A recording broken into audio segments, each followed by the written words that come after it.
Way too loud once again, for whatever reason. Does it work? Does it work? Yeah, microphone says yes. That's a good start. The chroma keying is totally off, for whatever reason. Oh, it seems that I'm just screwed today. Oh, let's see if that helps.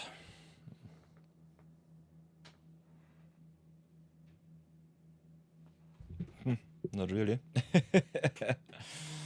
So, hello everybody, welcome back. Hope you're doing fine. Hope you have an awesome time. By the way, for everyone not knowing... Whoops. I've adjusted our channel points a little bit. So if you see this, you can be quite happy, because I've reduced most of the channel points down. Pick the common rewards up a little bit, but I halved the rare and the mythic redemption rewards, so that they are more feasible. Also, Deck Doctor only costs 20,000. I think Build My Commander will stay at 50,000 because it's so time intensive for me. But other than that, also Play My Deck Streamer has been reduced to 1,500 laurels, so it should be even more feasible for all of you. So if you want to see me play your deck on stream, now it should be more accessible than ever. Other than that, let's get a little bit of music online, so that I don't feel too ghostly. Let's see if the chroma key decided to get back with the fluff. Doesn't seem like it, so we'll have to adjust our filters a little bit.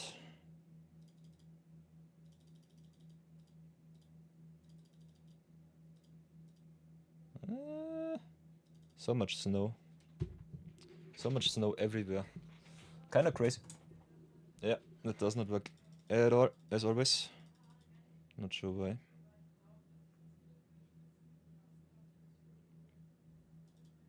Strangely, the last few days it worked, now it does not work anymore. But yeah, mixing cold light and warm light is something that my webcam does not support, it seems. What I could also do is try it with the chroma key of my webcam itself.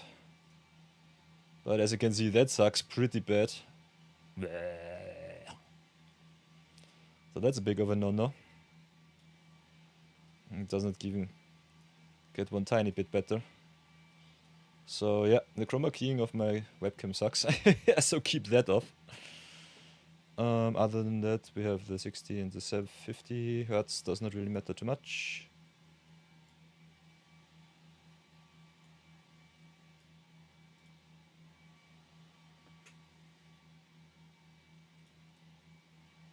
Not sure about the autocorrector though.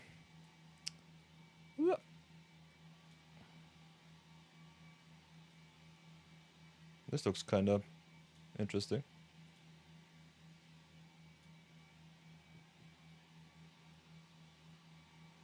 So maybe let's adjust a little bit here. Get a little bit of autocorrection in my webcam. Oops, webcam is off because I'm stupid.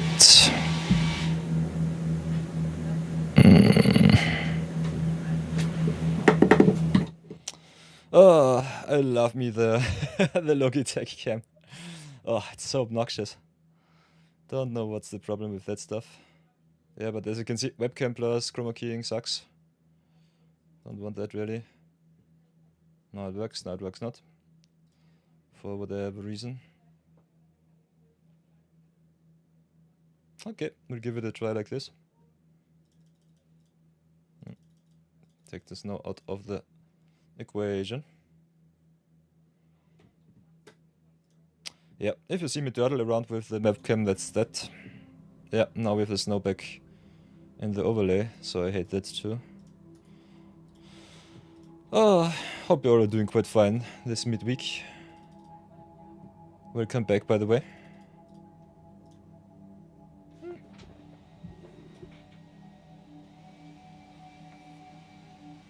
Oh, I guess it should be fine now. So, first things first. everybody. I've been grinding a little bit off stream yesterday because, yeah, a lot of business to do. Other than that, we opened something very exciting for our red decks. The final wildcard of yesterday was pretty nice because we opened some power and some good at that. Yeah, if you haven't played Midweek Magic, by the way, remember you get 3 awesome rare or mythic wildcards. And this time it's Mythic Pauper. A little bit overrun the format with all of the Eldrazi and especially the Affinity decks. Affinity has been obnoxiously strong. But yeah, some free rares, some free mythics to grind, definitely nice. Other than that, I think I will set those decks back into the grave where they belong. Had, by the way, also rather nice counters and Eldrazi pool. So thank you for Modern Horizons 3, saving my ass once again. But we are here to brawl and we are here to brew, and we've got some nice additions for our new decks. So I think we'll start with a little bit of pack 1, pick 1. Then just go right away into the action. So here we go, pack 1, pick 1, Modern Horizons 3. What will we get? What will we take? Come on, come on. Ooh, and 2 rares at that, so that's really nice. Got the Reckless Pyro Surfer, got the Legion Leadership for the energy deck. The Lurker and the Troops for the Eldrazi deck, so that's really nice. But what will be our rare? Ooh, Psychic Frog or Emerald Medallion. Okay, Psychic Frog is broken. Easy 4.5 up to 5 in Modern Horizons Drafts. So I first pick the Psychic Frog, second pick the Legion Leadership, and third pick the Pyro Surfer. What would you first pick? Let me know in the comments.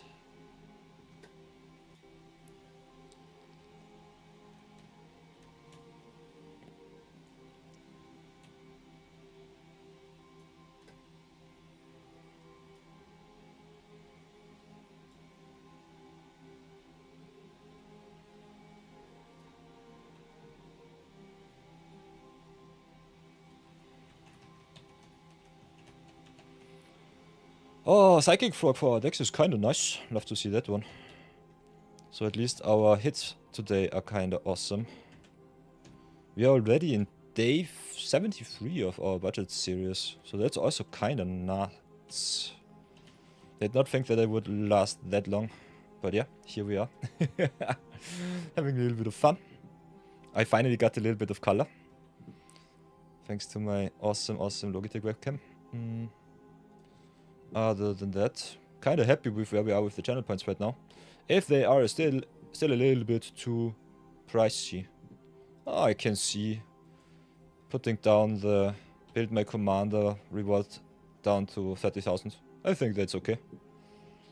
I'm not streaming that often and not so long, so we'll have to keep it somehow fair. And I think if you have a look at the at the alerts, if I can find them.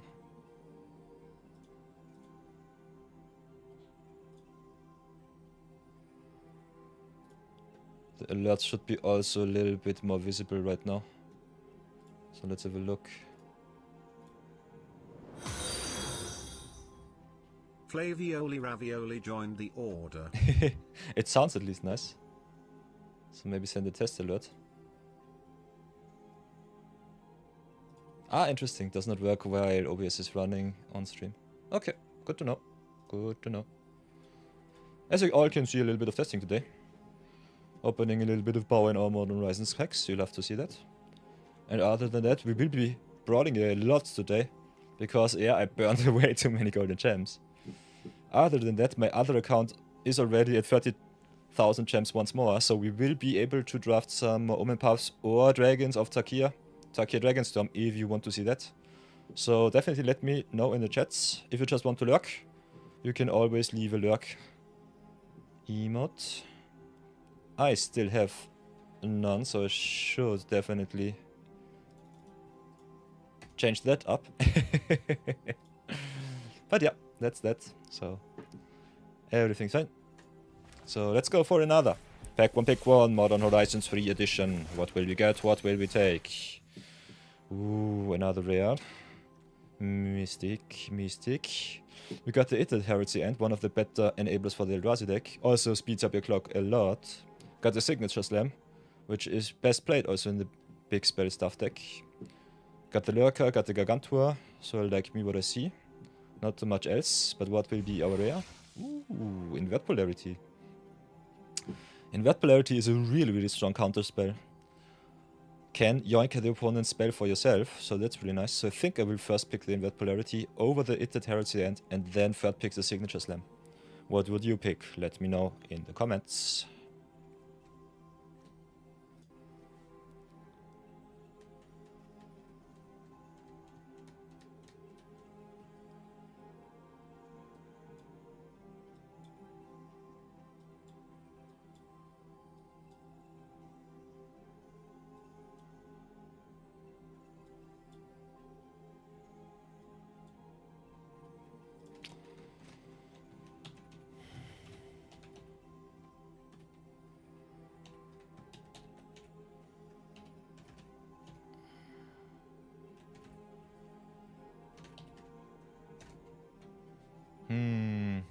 I like me picking up all of those janky cards that you can definitely play very well in the commander decks.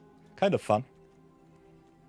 Should have definitely opened a little bit more Modern Horizons 3 before getting into the midweek Magic. But I think it's still rather okay-ish. So here we are. I think we'll do one extra pack, reward us a little bit for all of our awesome Modern Horizons drafts, and then go into some pick one. What will we get? What will we take? Ooh, I see some snackers I like.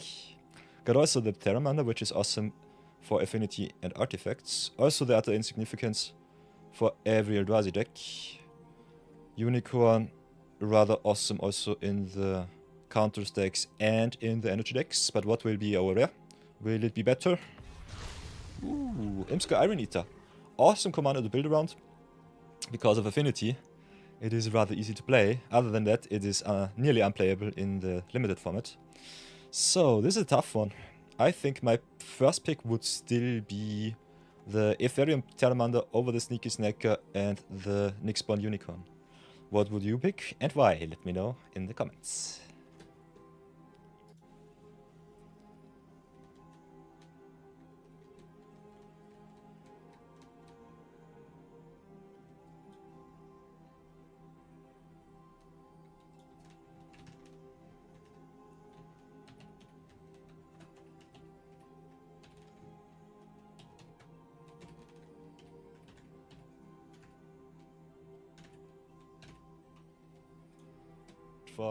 Wow. So, last pack one of the day. As a connoisseur of fine arts, we definitely have to slow roll our rewards. Still, I love me some Modern Horizons 3 from time to time. Otherwise, we still have a lot of OM puffs to crack too. So if we're in dire need of gems and gold, I think we could crack them also. But yeah. By the way, if you want to go infinite, I think the best time at the moment is definitely just cracking out a lot of Pick2-Drafts in Omen Puffs. Omen Puffs has a lot of rares in the packs, so it's rather easy to max out the set and then just splurge a lot of gems. And because the entry for the Pick2-Draft is lower than normal, it's way easier to go plus in your gem rewards, so that's really nice. So that's really awesome. Might have to try that on stream for the next 4 weeks instead of going into the flashback drafts. But yeah, that's that. So everybody, it is time for another edition of Zero Budget Brawl. No wildcards allowed, no dollar investments allowed, but a lot of help from chat if they demand me worthy.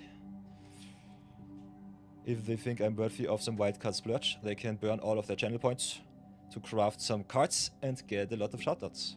Other than that, you know the drill. First things first, we have to upgrade our gold because we are the luckiest person in the room.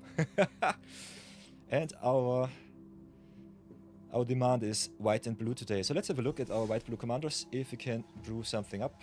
As you can see, I've had to delete some decks to make room for the midweek magics. Other than that, I think we're rather well set up. So let's go play some blue and white. I have some cards to shout out at that. So that is something to keep in mind. So, whoops.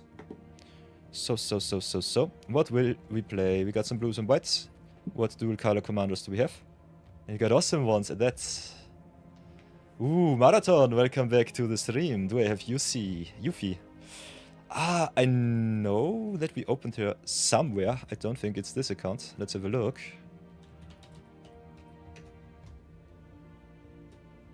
Let's see. Yuffie we do not have. There she is. Don't tell me you want to redeem a Yuffie deck. That would be crazy. Other than that, I would be definitely in to play a little bit of Hope as time, go a little bit live game again. Kinda like me the Hope.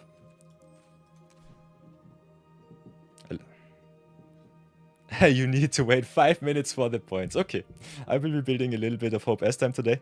And then I guess Marathon redeems the Yuffie, so that will be awesome. Yeah, I might get punished right from the bets to turn down all of the channel rewards. But yeah, it should be fine. So what does Hope S5 do? He gains life, he mills the opponents, so that's really nice. I think we play him in Standard Brawl to get a little bit more competitive today. Other than that, I think he's still quite viable in Historic Brawl, but not as strong as he could be. So what will we do? We will definitely play a little bit of Enchantment sub-theme, so I think the Inquisitive Glimmer is good. Like me some tempo with the Magdin Itla. We will play a lot of creatures that gain us life when creatures enter, so I think a token sub-theme also quite nice. So Gremlin Tamer it is. We'll play the No More Lies, kinda like that spell, also exiles cards. Station Monitor gives us tokens. Other than that, got the Serena Bargain Spinner to search us good cards. Can play the Cloud Blazer, definitely play the Spacetime Anomaly. This card can win you on the spot, so that's really nice. Could play Voyage Home with some artifacts, not sure about that. Could also play the Absolute Meme with Absolute Virtue. We'll definitely play all of our fixing lands, so that's something. And then, yeah, let's just play some life and go to town, I would say. So, Hinterland Sanctifier it is. I think Vanguard is okay, but triggers only once. We will have to play the Restoration Magic, because Sab the Vexlayer needs his shoutout. Can also play the Battle Menu. Kinda like me the diversity of this card and the many applications to play it. Could play also a little bit of equipments with the Albert Steiner. So let's see how far we go. A Johnny's Brightman is auto-include in life gain. Clayfired Bricks might be kinda nice to gain some life. Other than that, the Life Grid 2 is an auto-include. The Sun-Blessed Healer is awesome. Our Reluctant Role Model grows really fast. Aerith grows. Angel of Vitality gains us even more life. Cat Collector goes white. Dazzling Angel gives us life. The Halia triggers a lot. Like me also the Inspiring Overseer, drawing and gaining life. So Wind Crystal pumps us up. Twin Blade Paladin grows enormous. Exalted Summon gives us even more tokens, so that's awesome. Can also play the Lyra with a little bit of an Angel sub-theme if you really want to. The main view could be kinda nice if we can get enough clerics together. Regal Clerical, Moogle Speller is awesome. So, as you can see, our deck builds itself really fast. And I think the 60 card format is definitely better for the Hope because you don't have to mill too many cards. And so let's have a look at our mana addition. We have some angels, so I think the Gyada should be still okay. Then, what else can we play? We might play the White Aura side, kinda like that card. We might end up with too little enchantments, so maybe cut the Glimmer and the Tamer. Other than that, we got some big pump spells, which could be also awesome with the Hope's innate life gain, so I think cards like the Machinist's Arsenal could be still rather awesome. Other than that, what else do we have? Got a lot of lose all abilities cards, like the Imprisoned in the Moon, so I think those answers for the opponent's commanders might be necessary. Got also the Starfield Vocalist, which can double up our Enter the Battlefield trigger, so that's really nice. Got also the Jidur, milling the opponent from the land slot, so that's good. We'll play the Arcane Signet, we need a little bit of ramp too. Not too much, but at least some. I think the Raceway and the Arid Archway are definitely worth it to play the Command Tower, play the way in. Might play the market. Definitely play the starting town. And then I think we could also have a look at the mill cards directly. We got some good mill sub-theme in blue-white. We've got the Skull Crab, the Desperado. So we can also play a little bit of mill. Also water crystal mills even more, so I think the crystals are definitely worth it. Don't think we get enough enchantments. And we need a lot more removal. So let's see. Land suggestions are good so far. Oh, we don't have too much mill in standard, so that's okay. Not sure about the Skull Crab, we don't have any enchantments so far. Other than that, I think the Desperado, if you get enough targeted removal, should be good. Let's have a look at our rough effects, we definitely need those. Got also a little bit more removal that we can play, maybe play the Raid, the Get Lost. Emergency checked, Stroke of Midnight, Day of Judgment is nice. Expel the Interloper is also really good if the opponent goes over the top. So let's have a look how this might play out. Marked Hitler is more of a hate piece. Especially in life gain, I think not so necessary. Station Monitor giving us some flying tokens, still rather awesome.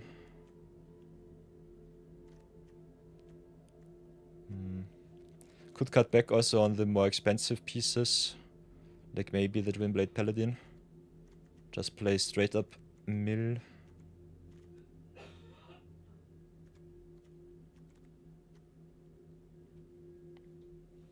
But I personally think the Twinblade Paladin is really nice.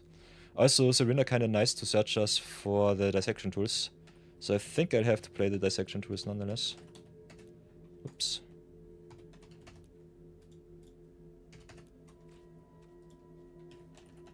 Tools, where is it? Where is it? Yeah, dissection tools. Dissection tools is so awesome, especially if you have a little bit of tokens going on.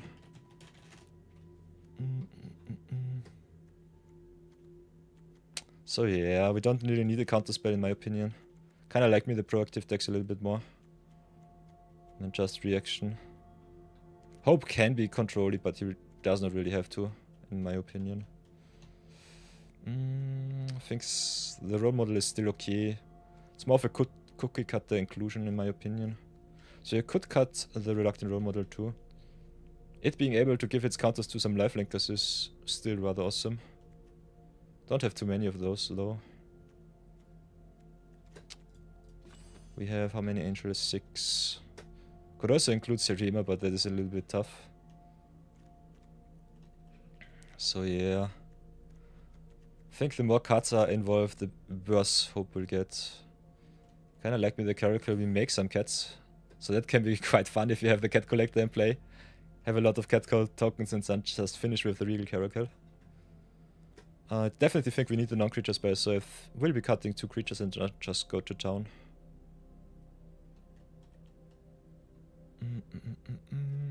Like me, all of the catch-all answers, so I think I will keep them in. We don't have too much removal, which is definitely something.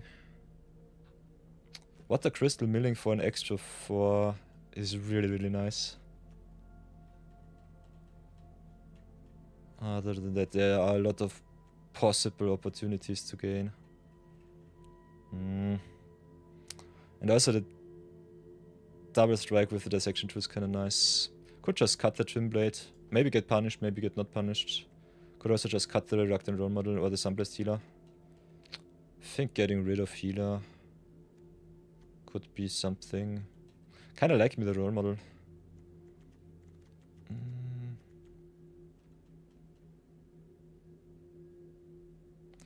Minbu might also be a little bit too fancy, but I want to try him out, so I think I'll keep him in. At least for the moment. Also the Summer Sea is also Cleric. So maybe play it like this. Cut 1 last card and then go to town. Yeah, cards like the battle menu, the restoration magic and the requisition rate are a little bit too versatile. Cannot really cut them. Muggle's Valor also kinda nice. Giving us lifelinkers for every creature that we control. And then also making the board indestructible is really, really awesome. Water Crystal might be a little bit too fancy because we are mainly white. Other than that, I think the weakest card is still the role model. I think the rest is kinda nuts. Yeah, maybe just cut the lore model here, go to town. We still have a lot of awesome creatures that we can include in the deck. But that would be, in my opinion, more for the historic brawl list. So let's go into some games, have some fun. And then see how it does. First things first, I have to update my budget to brawl here. Day 37, 23rd. Luckily I started at the 10th of August with our series, so I definitely know how many days we are in.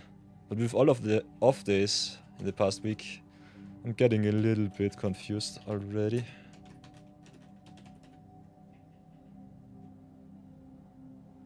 By the way, Marathon, I was quite surprised to see you stream again, and Vivi at that. You have so many decks. Kind of fun.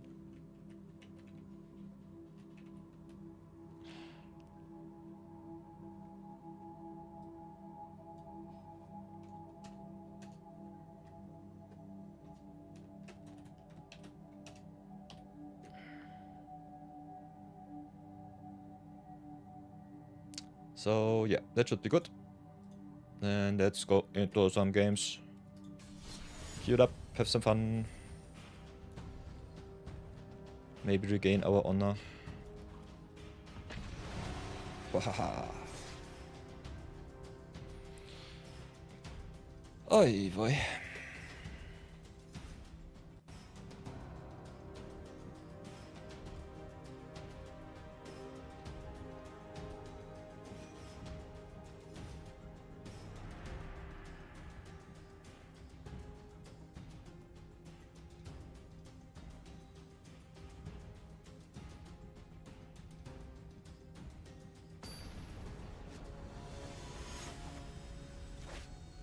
So here we go, game number 1 against Tactic Tuna, Science of the Earth Spider. Woohoo.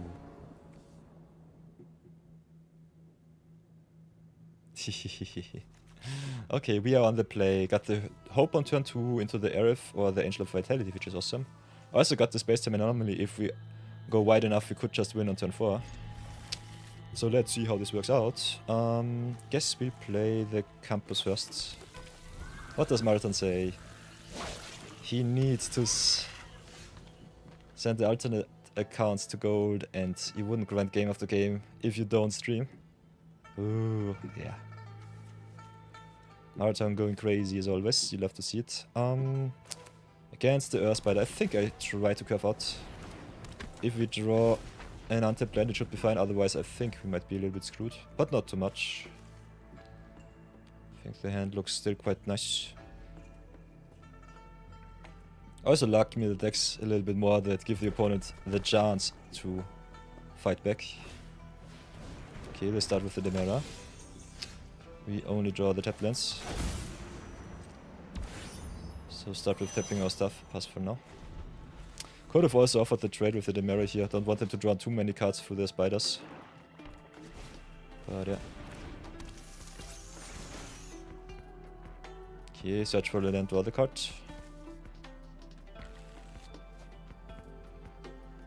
Could have also taken a mulligan here, but I kinda like me the answer for the Earth Spider in hand. So drop the land here.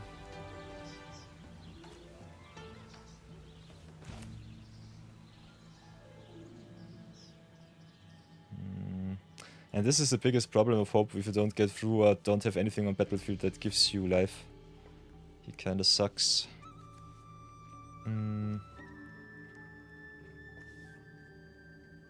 Still don't want them to draw too many cards. So I'm really debating if I just get rid of the Demera here.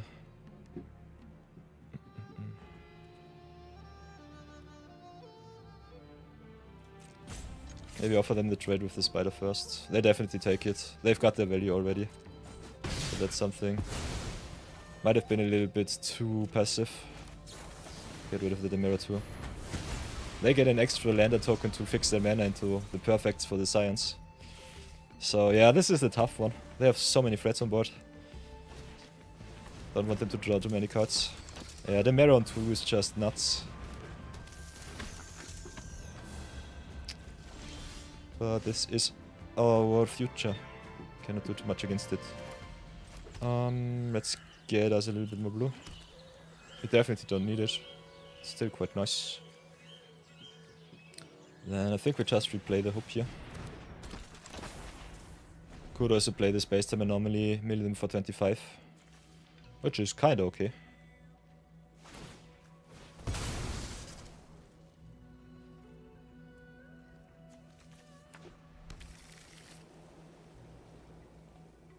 Hey Monomusa, salutations to you too. Welcome back, welcome back.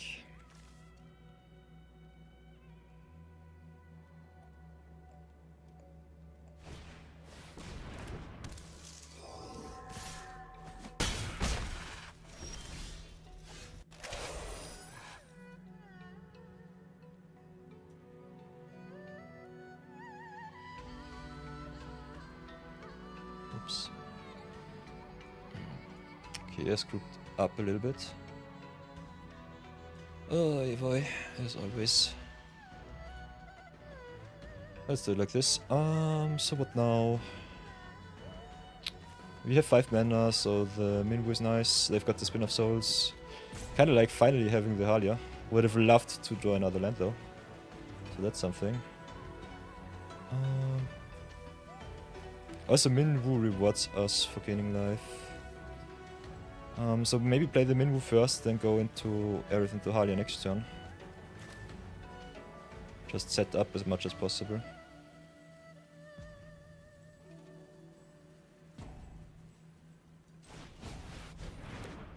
Minwu is a really good card. Still have to find out how good. I think this is the first deck I'm playing Minwu in. I don't have too many clerics in my pool, so he's not so good. But other than that, can be really nice if you have a lot of pinging effects with the life gain.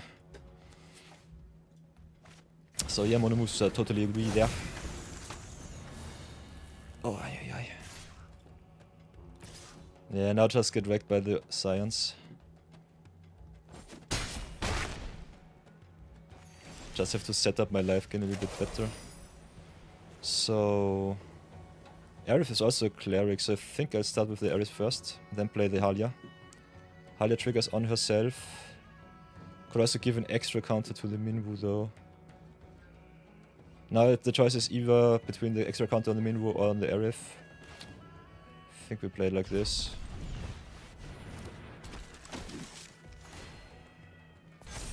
And then play the Aerith too.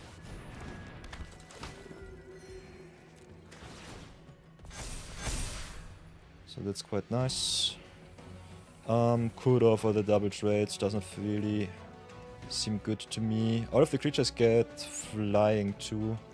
So they attack at least for 9, 11, 13, and if they have an Evil Spider, I'm just dead on board, so I think I have to attack. Sucks, but it is what it is. I think with one less creature, big board of life linkers, I think we should do quite well. Set up for greatness, so pass for now, keep the defense somehow strong. Also mill the opponent for a lot of stuff. I was so close to victory with the space time. Yeah, Monomusa says in their Hope S-Time deck they have also Will Sign of Peace. Will is really stupid in Hope S-Time. Totally agree there. That's totally right. The good thing is we don't have to beat them with damage, we can just beat them through the deck. If we live. And I think they are just dead next turn. Let's see if we can get them. Starting Town comes into play tapped, so that's a no-no. We have a lot of triggers though with the Moogle Sweller. We have at least 4 triggers with the Moogle Sweller. Our creatures gain indestructible, so we'll get in with all of the damage. Gain a lot of life back. Could also just go for the dissection tools, attack with the big Minwu, which is also nice. So, what's better is the question. Kinda like just going to town, see what they do. Okay, nice. Then play the Moogle Svelda. Gain another solid 4. Pump up my board even more.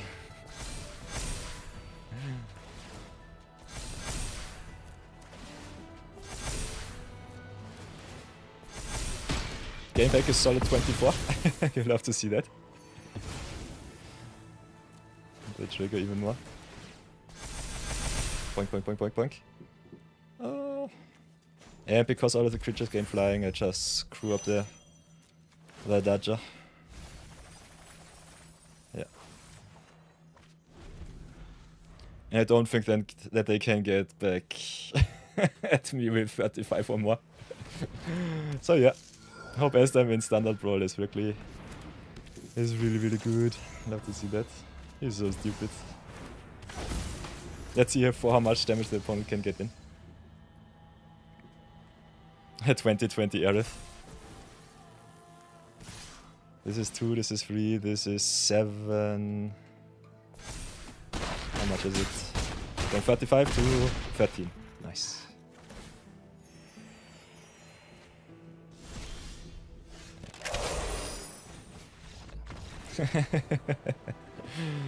Easy, easy peasy. Whoops. Easy 1-0, let's go next.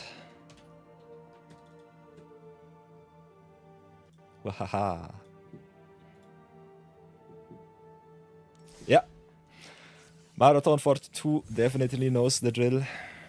You can have 2 commanders. You can also have a partner too, so you can definitely have 3 commanders if you play it in the right combination. Brawl is kinda stupid. Way less limitations than Commander itself.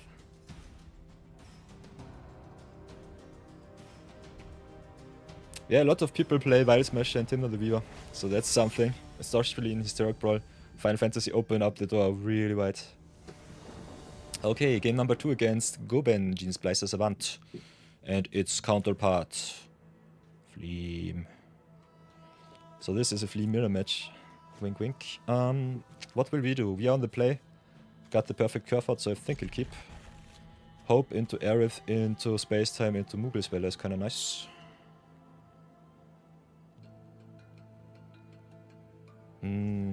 Monomusa says they wait for more commanders to be coming to Arena until they go full partner mode. Which is definitely understandable.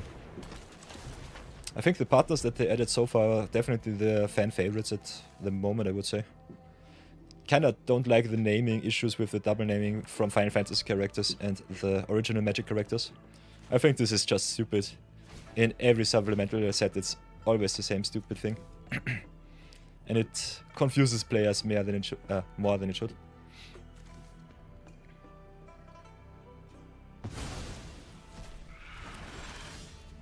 Okay. They take our Aerith. I'm rather sad.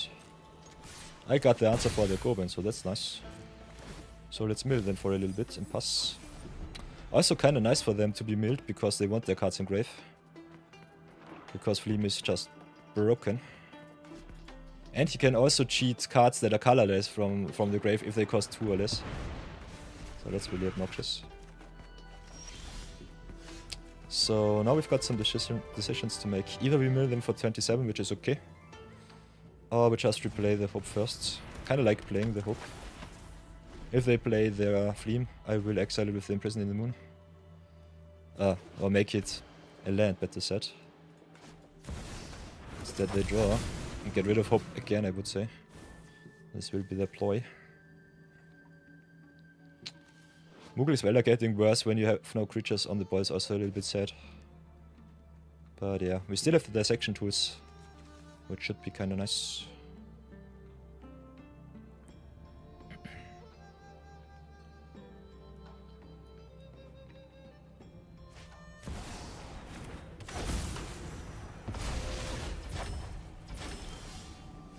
Okay, they decided to play their Goblin part. Doesn't really matter to me, because I will just get rid of it right now. I don't want any action with Fleam. And I personally think this is the cleanest answer that you can play. Just get it out of the way. Mill them for another turn pass. With our 5th land enabled, we should be kinda good. Yeah, them getting rid of Hope is not too bad for us. I have some backup plans.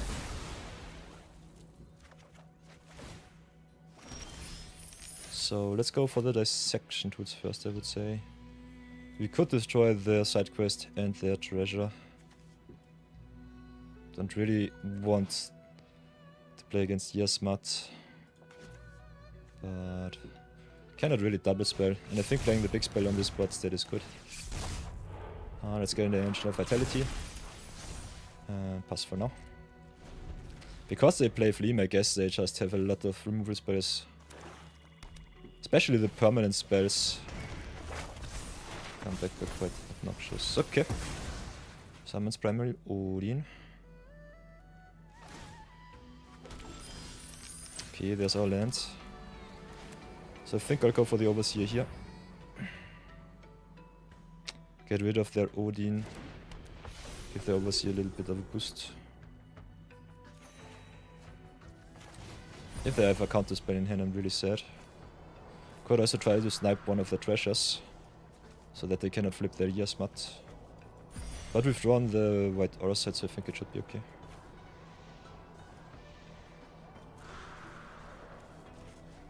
Yeah, if they have a counter spell, I'm just screwed, so that's that.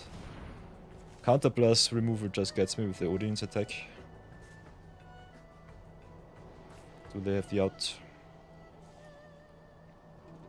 Side quest Hunter Mark is so good in control decks. 5 mana is really expensive, but it's so good. Remove stuff, gives you an indestructible creature. Also ramps you and fixes you with the treasures. So that's really, really nice.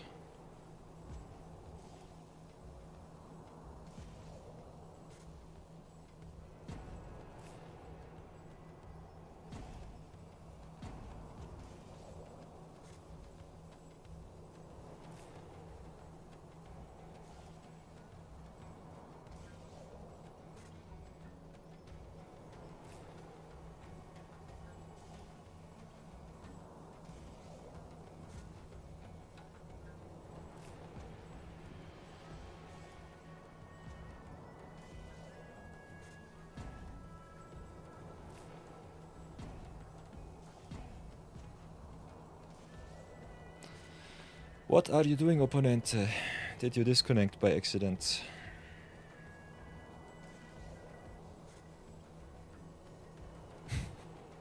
By the way, Fleam is one of the most popular commanders at the moment right now. Each non-land card in your graveyard having Mayhem and also getting a discount is just so broken. This is just so stupid. And it does not even care for permanence. Also instants, also sorceries. Every spell gets the discount for 2 and can be replayed. It's so stupid. Just have to discard it and then just go to town. So let's pass for now.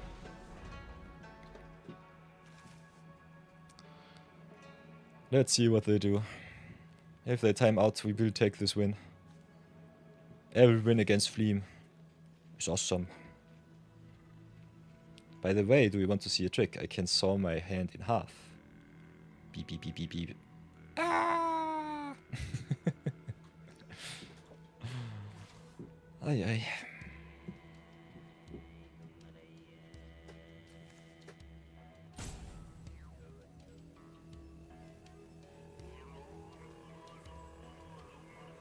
Ooh. By the way, Marathon, for the fact that you streamed with the mobile connection, that was rather awesome. That was really interesting. Because I think the stream looked crisp as hell. It was really nice. Yeah, but the opponent decides to F6 and that's that. We'll take the win. Thank you very much. Going to now. I hate non-games, but yeah, every Fleam game is a non-game, so it doesn't matter too much.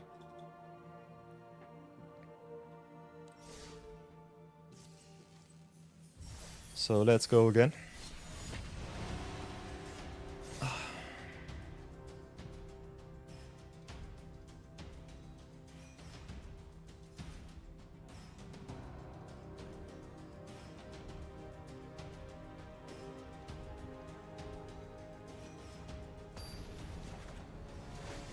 Okay, game number 3. This time playing against Gilgamesh Master at Arms. You'll love to see it. If we got some removal for the Gilgamesh, we should be fine, and we've got some perfect opener. Unfortunately, as always, we are color screwed, because I'm too greedy with my mana, so we'll have to mulligan this. Now we have no answer for the Gilgamesh, but Gilgamesh needs a little bit of time to set up. We have some redraws. So depending on how greedy we want to be, we could just keep a hand without removal. I would definitely not recommend you to do so, because Gilgamesh is a combo commander. And as he hits the battlefield, he just screws you with maybe some Genji Glove action, so keep that in mind. Unfortunately, we don't play too much removal in our deck. We play a little bit, but not more than necessary. So let's see what happens here. Would hate it to be another non-game, but sometimes we don't have a choice.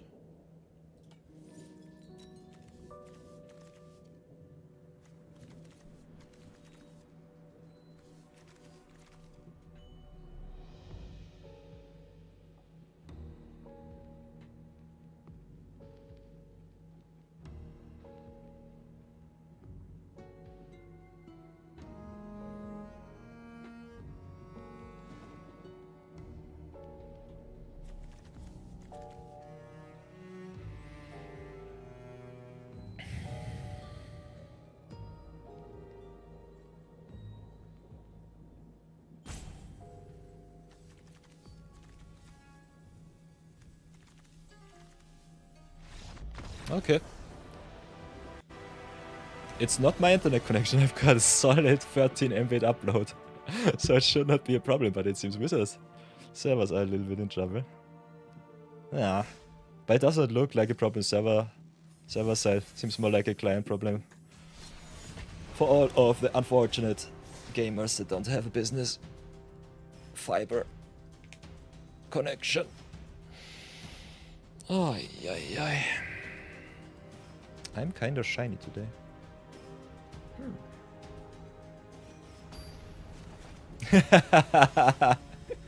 Okay, Monomusa outs themselves.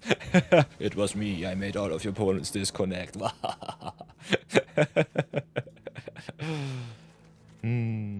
Okay, we're playing against Gidrock. Ravenous, right. Also, one of the commanders will definitely want the answer in the hand. Gidrock also quite interesting because it draws a lot of cards if it connects. So kinda nice to mill out, so I think I will be greedy and keep this hand. I think all of the alternate win condition commanders are kinda awesome. If you are straight down to life, you will often lose against control. But sometimes milling the control players for all of their cards is also kinda fun. So I think we still start with the G-Duo here. Would love all my main cards in hand. But we have a perfect curve out. In my opinion, it's more worth it to just get the tap dance out of the way. And also the G-Duo milling for half until you hit 6 mana is a little bit too pricey for what it does. Still rather nice if you need it, so it's still okay. The opponent with the up the beanstalk. No black so far, which I like me a lot. If they screw themselves on green, it would be awesome. But no, they just ramp up like the champions that they are. So they go to for can crew the World Wagon if they really want to. Not right now though. So I've got some choices to make. Either pump up the Aerith or play the Adacha, open us up for the Space Time Anomaly. Just go with the live treat duo. I think both plays are good. Kinda like getting rid of the tap dance though. So play the Adacha, tap down, because it doesn't matter too much. They don't have anything to sacrifice right now.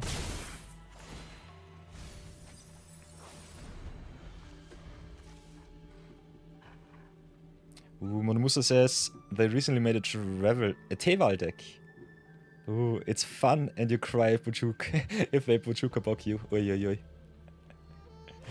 Ay ay ay. Yeah, Teval is kinda nice. Historic combo if I remember correctly. All of the legendary spells that you can cram into a deck with all of the artifacts too. I think a lot of potential infinite combos. So we've got the choice. Play either the Aerith or just attack with the Hoop S time. Kinda want to keep up the space team anomaly. So let's play the air first.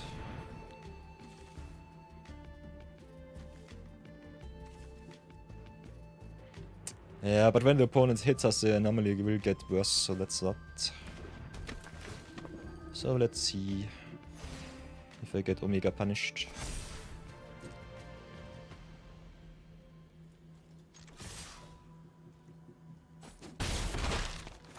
Okay, grow the Aerith, that's nice. No interaction from the opponent is really good for us. So keep her back on defense and pass for now. Mill for another 2. 3. Down to 42.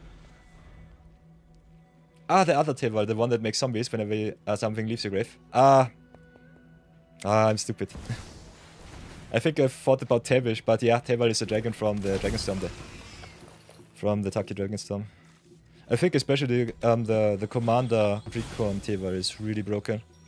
It's like CDC on a lot of good medicine. It's like Gitrog. Yeah. So let's see if they have something big. They cannot draw too many cards with the Gitrog, otherwise they will just mill themselves. Ha! They play Rodcast Rakshasa, nice.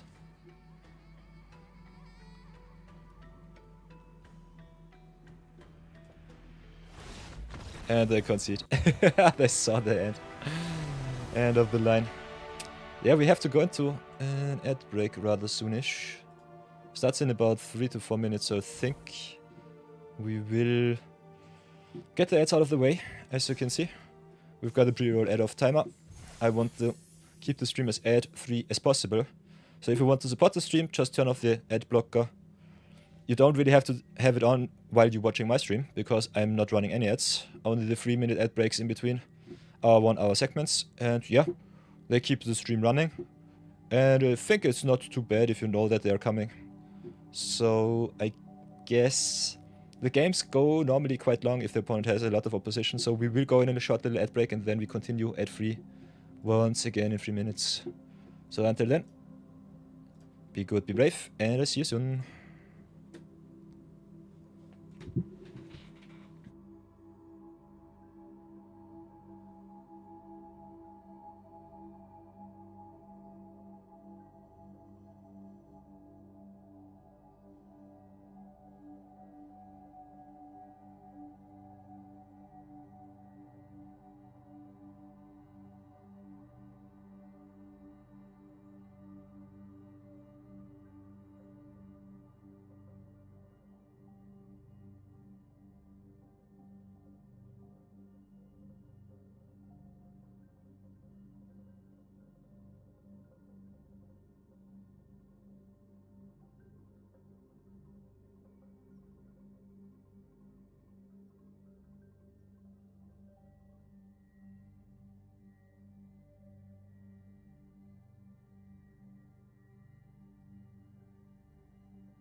So, welcome back everybody. Thank you for waiting. I know it's a little bit tough, but ads are finally over. We can go into another game and have a lot of fun. So many disconnects today, so that's a little bit unfortunate. But also the opponents do know where their place is on the top of the poll, so that is quite good. Let's have a looky look. Ooh, playing against the Beer Dreaming Duelists. So very controlled it is. Nemo Bird, the Virtuous. Nice, nice. Nighthoff greets you. Mr. Yor says hello. Okay. We've got tapped land the deck. Got the Wind Crystal to double our life gain, so that's nice. So I think we'll keep. Obira not really a card that you have to answer, and Fair is normally a little bit more of a tempo deck than a really control-y deck. Kinda like me all of the mana, but I definitely want it untapped. So I think we could still play with a little bit of delay. I will keep the land. Might not be the best of decisions though. So I guess they can either counter Hope or play the Obira. I think I'll just start with the life creed, see what they do. Let's see what kind of deck they are playing. If I have to be more careful.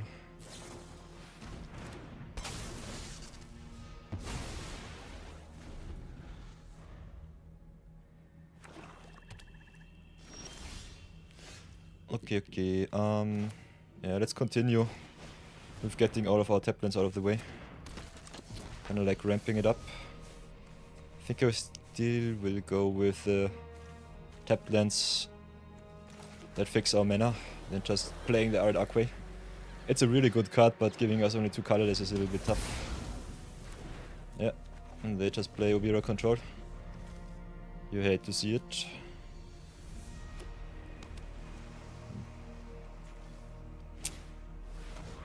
Okay, there's the Mocking Spread.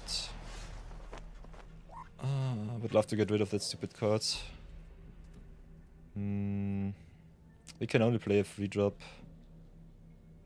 Don't really want to give them the extra mana. But the discount is really bad for us, so let's go snipe their spread. Give them some mana that they cannot use, hopefully. Then bounce back our planes and pass for now.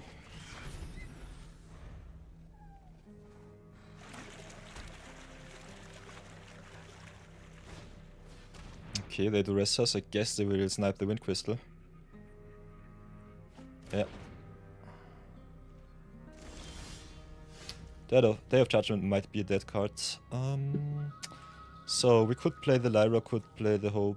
Both cards are kinda okay. They only have 2 cards left in hand. Would love to double spell, but we don't have the capabilities to do so. Could double spell next turn if we draw another untapped land. So I think we try to get down with Lyra, see if they can counter or destroy. Okay, get down the Obira. So that's fine so far.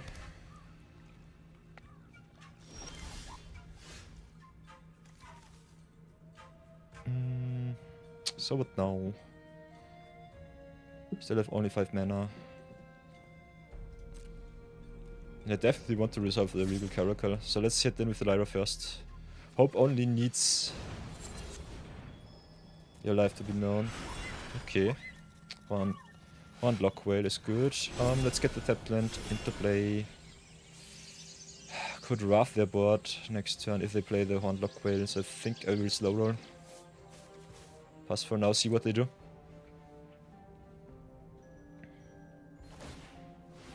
They could also just slow roll the Horned Lock Whale as long as I don't commit to the board. So that's something. Let's see what they do.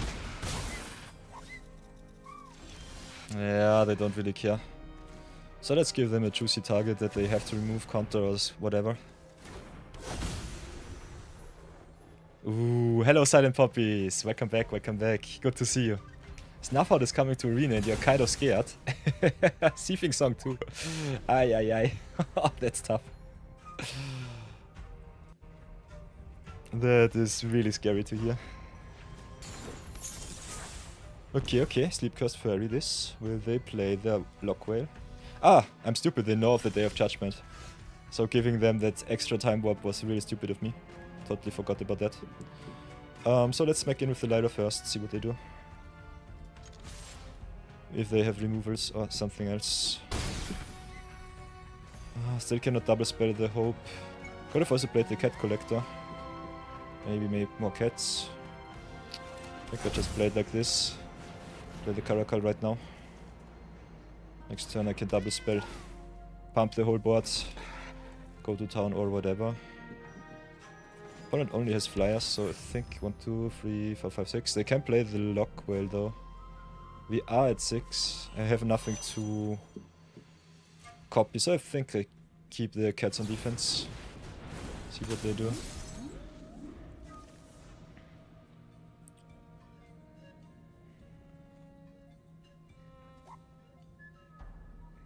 Committing to the board and then just milling them in one crucial turn might still be good enough with Hope. Ay ay ay. There's so many free spells in Arena right now. It's getting really crazy. By the way, in 1 week the powerful cube starts. So Vintage Cube will be available for a limited time on Arena. That will be awesome. Not sure if I will play it with this account, but we could also play it a little bit with the other account. So we have 1, 2, 3, 4, 5, 6, 7. Can play Cat Collector, Hope S-Time. They have the big Horned Lock Whale, which sucks. So let's see what they have. Play the Cat Collector first. Do they have interaction? They do. Could have also just try to raft the board here. Then I think we will just go to town with the cats. Getting some life is good enough. Let's see what they have. They can activate twice the Sleepcast Fairy. But it will stay tapped, so that's something. So let's get another cat token.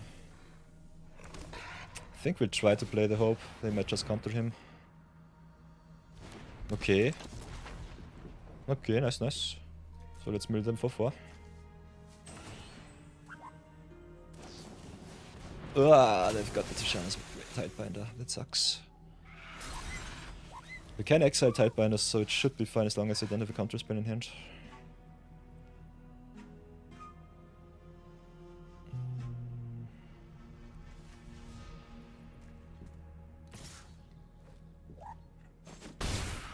Could also go a little bit fancy, exile our Ruby Caracal, then rough the board, which seems kind of fun.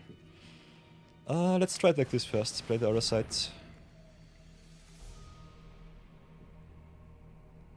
Let's try to go for the Tidebinder. Okay, they've got Faith Light. They have Hexproof, we've got the Get Lost too. Kinda want to get rid of their Horn Lock Whale though. Could try to raise him with damage.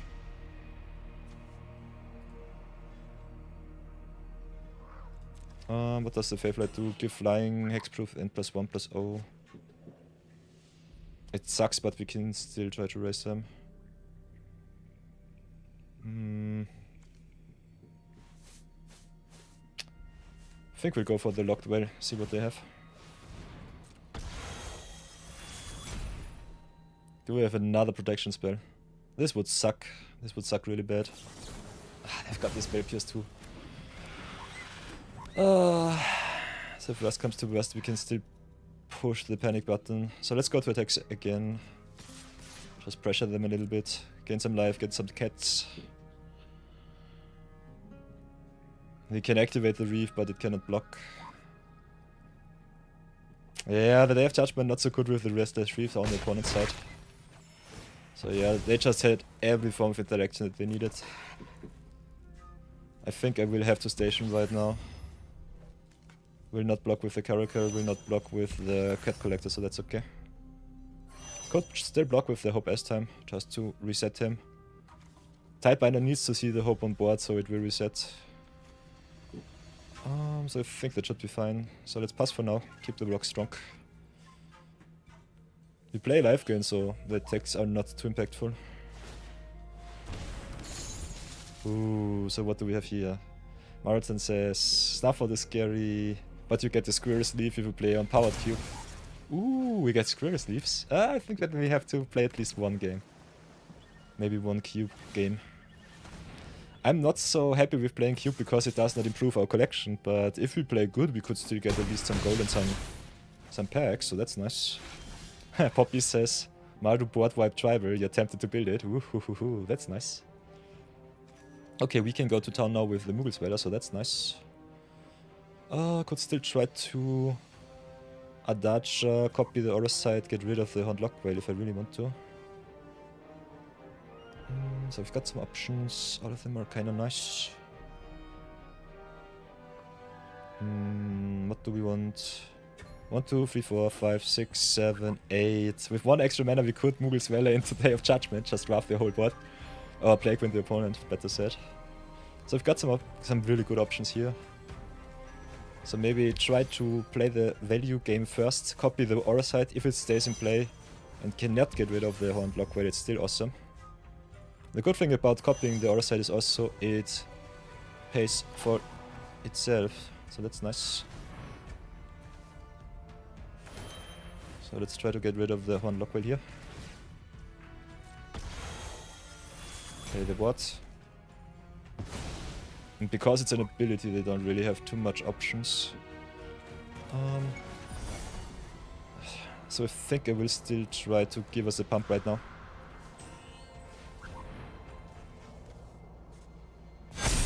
Yeah, just smack them for a lot of damage. Raise them with the damage, I would say.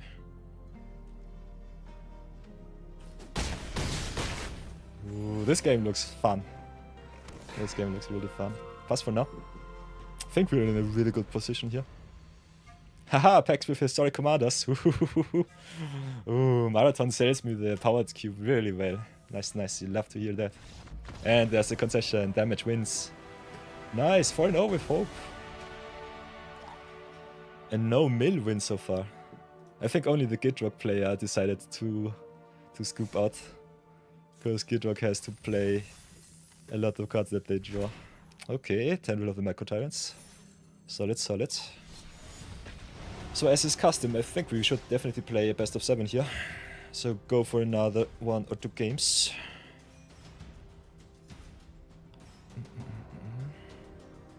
Was this game number 4 or game number 5? I think it was game number 4, wasn't it? Oh, I'm so clumsy today. Packs with historic commanders, you love to see it.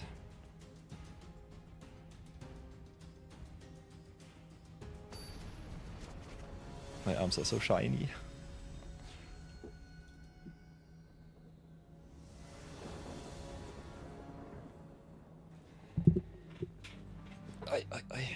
Okay, okay. Playing against Talia, so live gain mirror match. Hope, especially with the milling, is normally well set against the live gain mirror match. And I think our curve looks quite solid, so I'll keep this. Especially the Angel of Vitality, giving us some extra mill is really nice. Extra life, extra mill, big threat. Got also the White Aura side as an answer for the Halia or their big stuff. That's quite awesome. I think I'll start with all of the tap lands before I do anything else. So let's get the encampment out of the way. I hate that I cannot curve out, but it should be still okay. Next time we could play Hope, get the Tranquil Cove out of the way, mill them for 1. Okay, Pride Mid is scary. Okay, okay, we could also just play the Grove, get rid of the Pride Mid right here. Thanks to the Get Lost, tempo is still on our side. And I think Hope as a craft hopper is still quite good.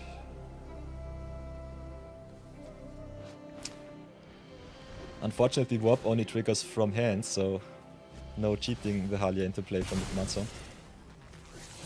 They draw some lands, which is unfortunate, but it is what it is. I could decide next turn maybe to get rid of the Case of Unleashed Feast so that they don't get their stuff in grave back. But we still have a little bit of time.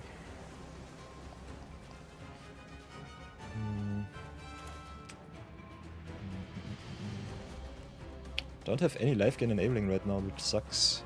Next turn I've got the dissection tools on the ready, so that's good. So I think a flying life Angel of Vitality could be kinda nice. So let's get the Angel online, see what we do next turn.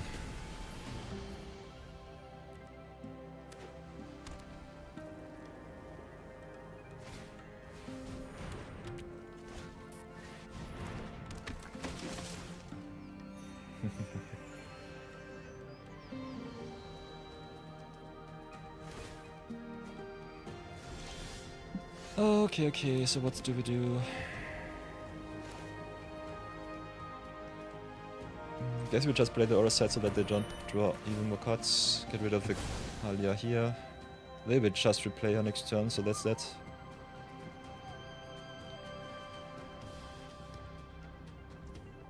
Interesting, they have the answer for the aura side. So that's something. So smack them for 4. And see what they do.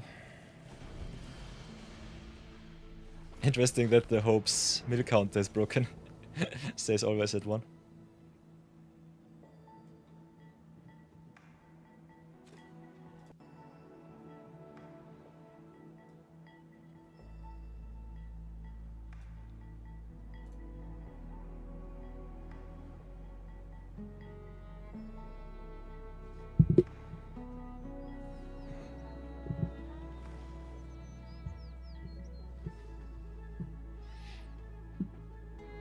Smacking people isn't very nice. That's totally true, Silent Puppies. That's so true. See, Chandra looks very angry. Yeah, of course. But in my defense, Chandra looks always angry.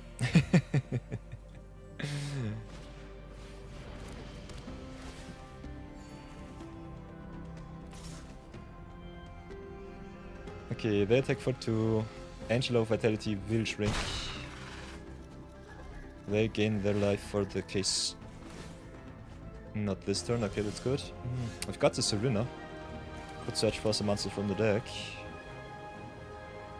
What equipment do we have? I think we don't have too many auras. I think I only included the Imprisoning the Moon and the Dissection tools.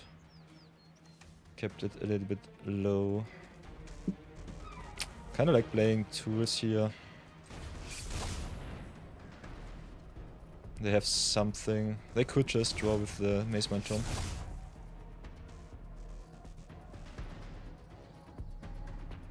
So let's see what it will be. Ooh, both of those would be kinda nice.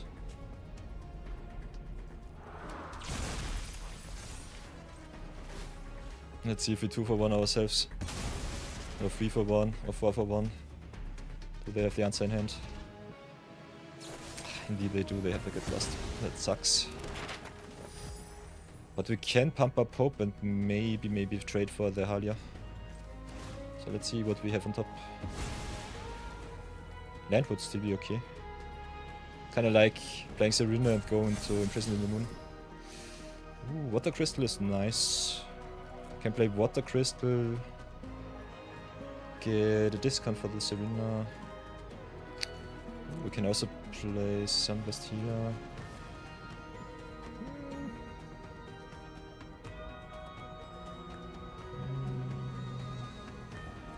I think Water Crystal is okay, but not what I need right now. So let's keep it at that. We need to sacrifice a creature. So that's a big no-no. Let's see if they want to get milled. Would be really good for them with their case of the Uneaten Feast. Otherwise we would love to trade with the Halia. And I can get back the Hope with the Sunburst Healer too, so that's something. So let's pass for now. Other than that, I have no targets so far in grave.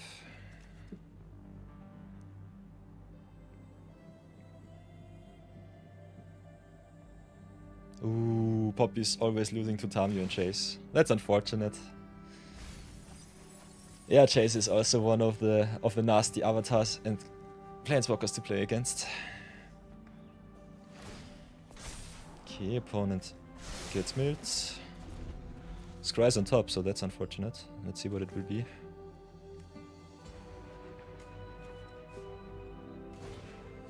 Ooh, they've got the cat collector.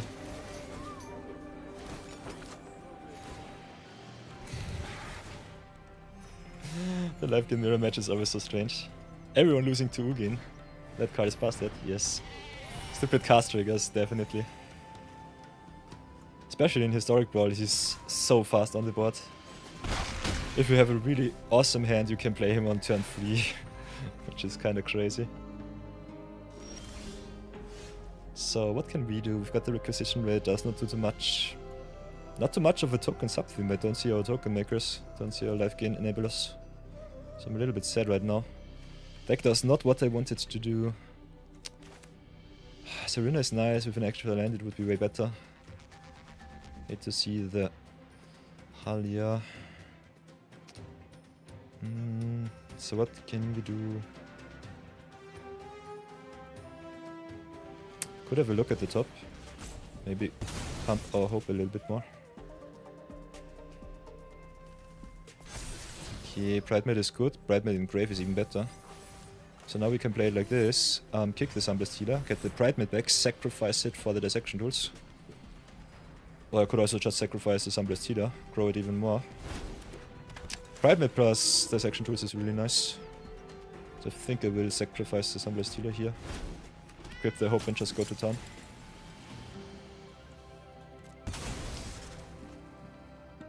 Two for wanting myself ever so often, but yeah. They could get everything in front of the hope. So that's also something to consider. And they don't mind really because of the case. If they just jump block, I'm really happy. They will lose to the mill. Rather soonish. So pass for now.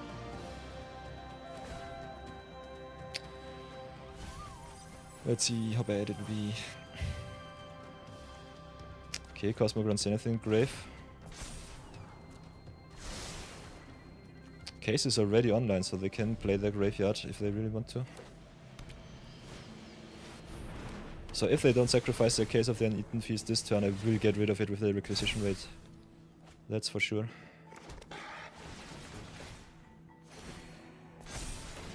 Exemplar Flight also really bad for us.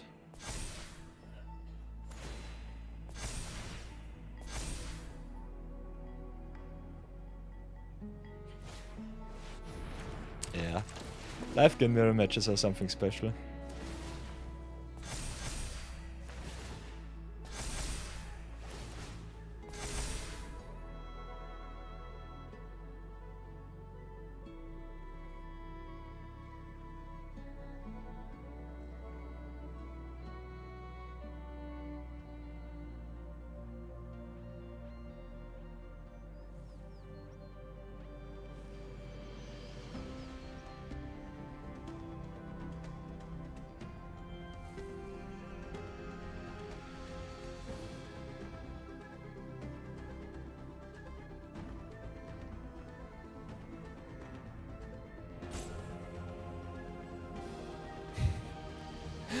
They played the example of like this turn and I see it's already a 12-12 flyer, what the heck.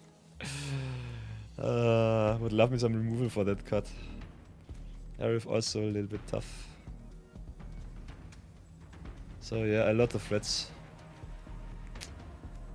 Halia is such a good card advantage card, it's really, really tough. And we are just dawdling around with our hope. Not sure if we want to play live game or if we want to play mill.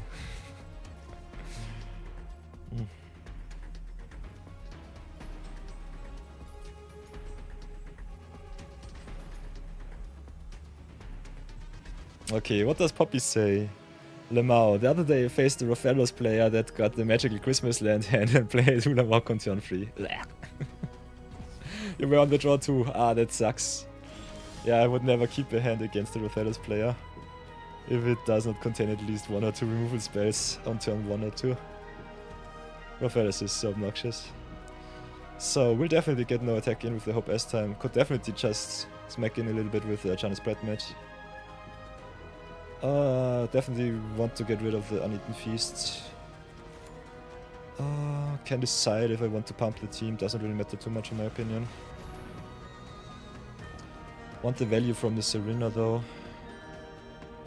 Serena being able to fly over the opponent's head is also kind of nice.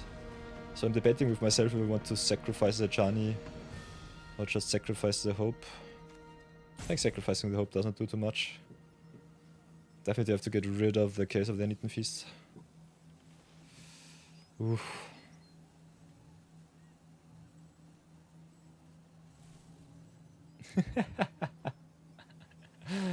Magical Christmas land for all of the players out there.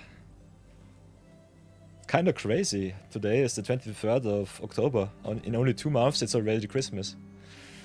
It's scary. Okay, Serena Bargain Spin imprisoned in the moon for us. Debating on slow rolling the Chidur. Mills him only for another 14 at the moment.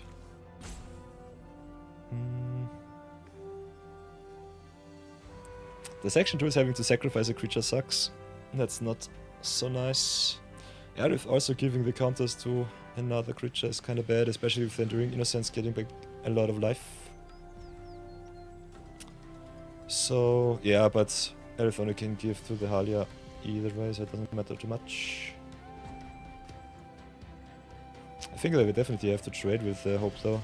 Question is what they do. So let's go attack first. I think attacking is the best way. Interesting. They don't even block.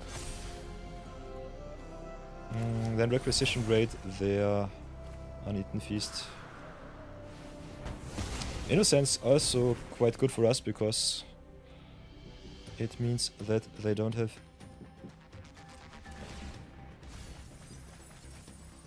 too much choice. If they gain life, they have to draw.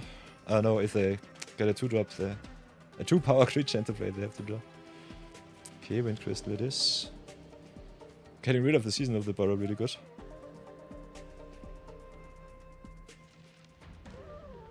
Yeah, in a certain way it makes sense that they did not block because they have the life, but on the other hand, as long as Hope stays on the battlefield, we mill them out. Hope in the life game mirror match is normally the win condition with the mill. So that's something to keep an eye out for. And I think I will mill them next turn with the Jidur. They have a lot of potential pressure on board. So I'm not sure why they are not attacking at all. They may have just disconnected again. Today is a little bit of a curse day for some good games.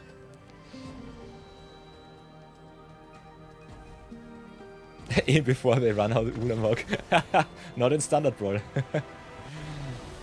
I played Standard Brawl for a reason. Okay, another non-game it is. So I guess we'll have to go for one extra game.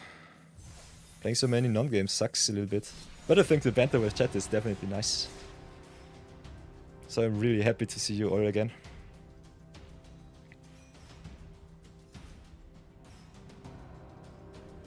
Poppy says she needs to try building a standard brawl deck, but she does not have the idea how she would start it.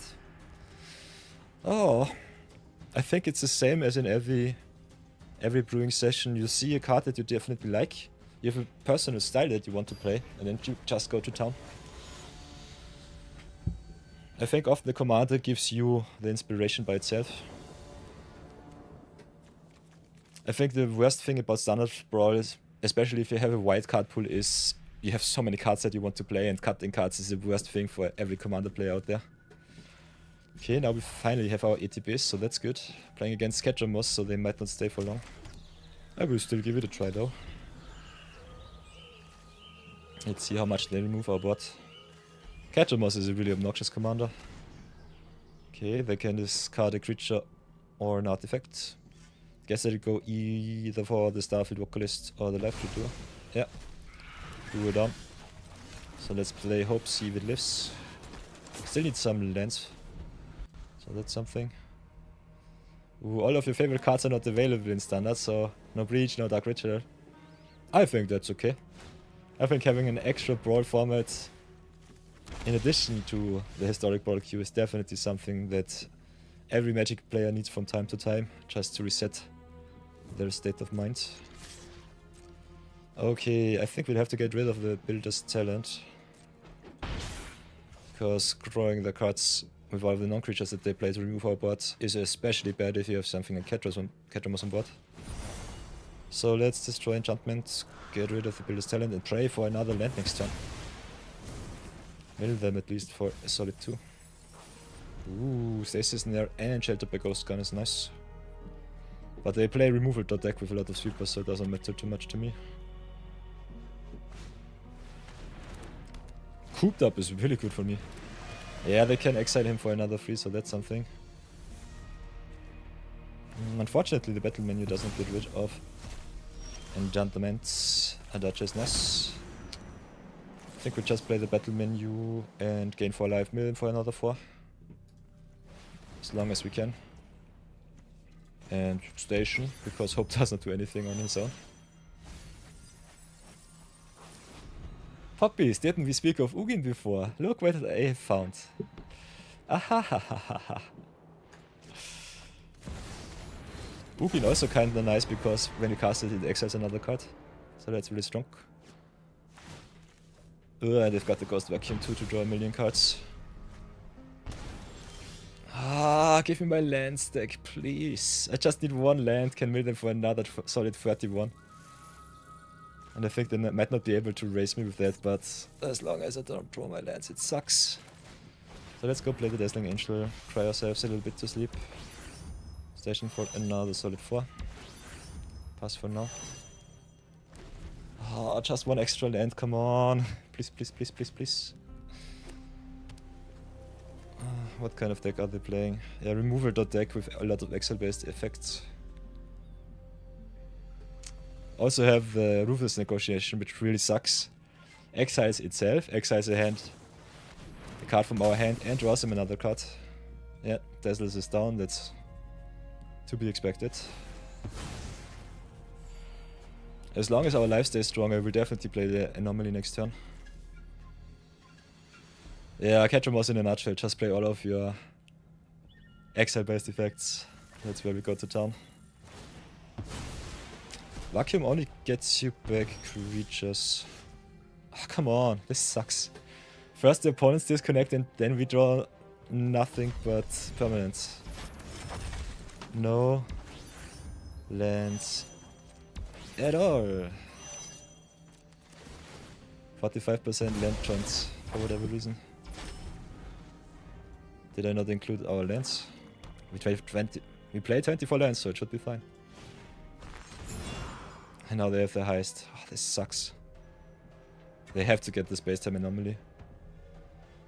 Would be so surprised if they take anything else. Yeah, they have to take the anomaly, mill us for 24. You hate to see it. When the stupid control deck has more lands than you. This sucks.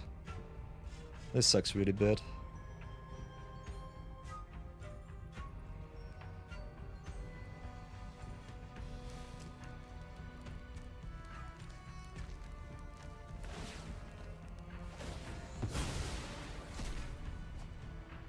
And I think I will concede if I don't draw another land next turn. Don't have anything good to play. And this is just obnoxiously tedious and boring. Would have had the perfect curve, but yeah, deck decided to just screw us. Yeah, there's our lands.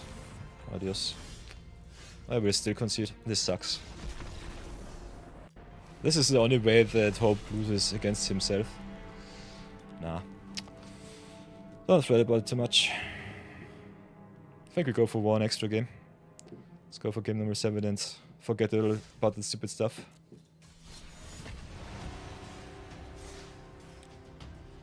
Oh, yeah. The stream has been cursed so far. Still really happy to have you all around. Love to see the crew together again. Okay, playing against another unfair commander, Kotis the Fenkeeper. Wants to play a deck against us, which I definitely don't like. And we don't play too many exile-based remover. And not too much losability effects, so I might get screwed. So let's see how far we come. Our deck is not really well built against the indestructible commanders. Could definitely change out cards like the Stroke of Midnight for some exile-based effect like the Banishing Light. Or play some remove all abilities from a card, like the Eaten by Piranhas. Whoopa. So play it to draw, type then pass.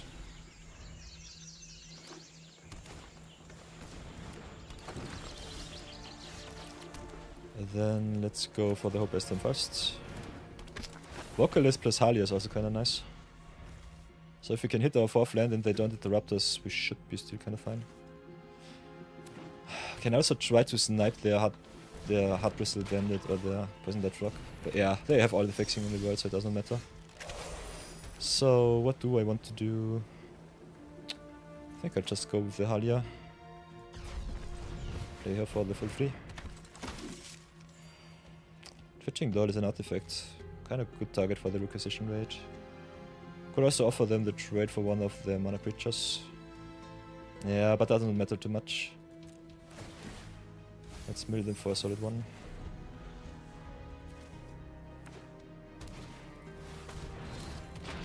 Next time we can gain some life. Okay, I think we just hardcast the Starfield now. Could try to go for the double trigger, draw a card with the Halia. But with this hand I think it should be still okay. As long as the Kotis doesn't get too big, we should be fine.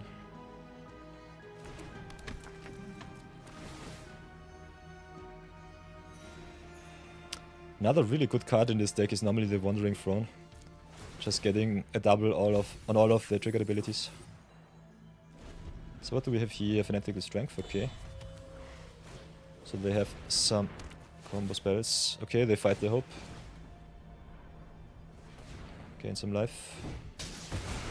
For us, which is non-existent because I'm stupid. Hunter's Talent pumps, gives Trample. Also deals damage when it comes into play.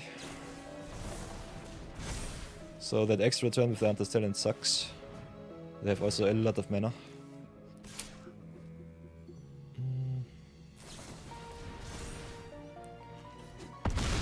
Okay. What do they hit? Hit the removal, hit the sweeper, hit the dazzles, restoration, magic too. They sweep themselves, interesting. Yeah, I can also give another creature indestructible.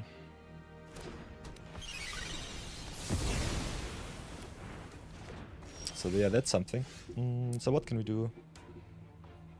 Yeah, Kotis being able to yoink our deck sucks.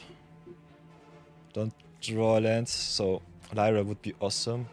I have to get rid of the Hunter's Talent, so we will lose to the Kotis just cheating all of our cards into play. Have to get rid of the Hunter's Talent, so that they don't have trample at least, but I think we're just dead. Don't have any outs to the Kotis. Yeah, they just play 7 cards from our top, what the heck. Kotis is such a stupid card. I hate this commander so much. I hate him even more than I hate Hope Estem. But yeah. That is our destiny. And I will concede to this stupidity, thank you very much. So let's take the 2 losses and then just play something else, have a little bit more fun. I think Marathon wants to cash in the Yuriko reward. So maybe have a little bit of fun in Historic Brawl. So here we go again. Deck review it is. This time in Standard Brawl because I think Hope is best played in Standard as long as he is legal. Hope Estem himself, really awesome if you can build around him. I think we have a rather solid life gain pool, so it's still okay in our deck. You can play him with a lot more unfair cards. I played a little bit of value, wanted to go a little bit into tokens, but yeah, the deck decided not to show me anything. And I think I've cut a little bit too much token makers. Also, we don't have too many enter the battlefield life gainers that you normally want to see, like for example Hinterland Sanctifier, or like the Warden of Souls, or the Soul Warden, or other creatures that are cheap and give you a lot of life. Other than that, I think Minbu, especially in all of the life gain decks, kinda nice if you have a lot of clerics. I think the sweet spot definitely between 6 or 7. 5 a little bit too low, but still okay. Hope himself is a human wizard, so does not synergize too well. But Minbu giving us a lot of pumps and trigger on every ping of the life gain. Definitely can get you a very big life linker with vigilance, so I like him in the deck. Other than that, I think our catch-all enchantments, like the Imprisoning Moon for the opponent's commander, is a little bit more impactful than the emergency eject Memories of Nibelheim. I've also been not so sold on the crystals so far. I think Wind Crystal definitely earns a spot. Water Crystal, if you play a lot of white like I do, not so worth it. Still being able to up your mill count even a little bit is definitely worth it with the hope. So might be better in Historic Brawl. Other than that, Mogul's Veldor, definitely a nice card. Definitely recommend you playing some sweepers. Yeah, but this list might be a little bit unimpactful. So you can always upgrade it with a little bit more power like the Wandering Throne. Let's go to the not collected cards, give you a little bit of an upgrade. Where is it, where is it? Roaming Throne it is. Doubling all of the triggered abilities.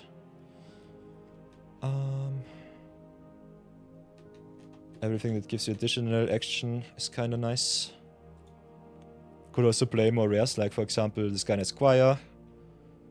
Growing with a lot of token action. Other than that, I think cards like the Delnia are especially nice because triggers the hope also twice.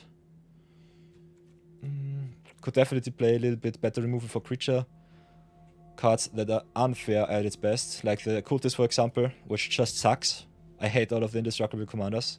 Not being able to answer the opponent's commander is one of the worst ways to lose commander games and brawl games. So I think Unable to Scream, especially the blue enchantments, grow in value a lot more. They are a little bit of a double-edged sword because you can also play Planeswalkers as commanders, and then these cards are just dead cards very often because the Planeswalker decks like to play a controller game. You could also play a little bit of a sub-theme with just all of the mill cards that are available. I think the biggest shoutouts here are for the Riverchurn Monument, which can also mill the opponent in Historic Brawl quite well. Got also cards like the Mindskinner, which could be good, but being triple blue is a little bit tough on the mana base, I would say. Nonetheless, Hope is a really powerful commander if you can build around him the right way.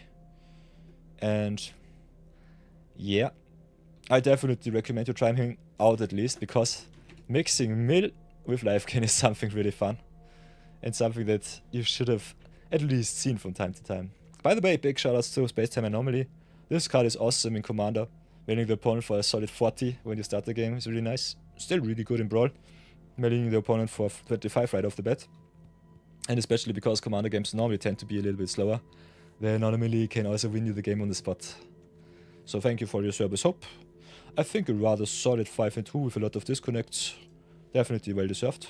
So let's send him to the stars and play some other games. See you in the next episode of Zero Budget Brawl. Twitch us, we go on. We go on and have some fun. So, Marathon did not know Yuffie was in a special sheet. You want to craft a commander set card that can't be opened. I think I have found another one. Okay. I think I've set the redemptions to be seen. Can always try it out if you really want to use some of the channel points. Just have to go down here. Invest your laurels, maybe go to craft a mythic. Send your message with the commander so that they know what you want to be crafted. Or you could also just give us a little bit of a shoutout. I think this is watchable on the stream. Other than that, you always have the game chat, so that's still okay, still fine. Martin also asks, what do you think of Command Beacon? Command Beacon, in my opinion, a really good card. For two very specific reasons. Where is it? Command Beacon. Sacrifice this land, put your commander into your hand from the command zone. If you have a commander that you definitely want to play for cheap, it's rather nice. And especially if you have cards like, for example, Crucible of Worlds, you can just play your commander without paying the command tax forever. So having Crucible of World effects, especially in green, is really, really nice with Command Beacon. So it's one of the versatility lands that I definitely recommend you playing whenever you can, especially in Historic Brawl, where there are cards like Strip Mine. I think land recursion is really important if you play green. If you have some lands commanders, it's an easy auto include. And otherwise, I think just being able to cheat, especially the more expensive commanders into your hand, not having to care about the command text is really nice. Kwain.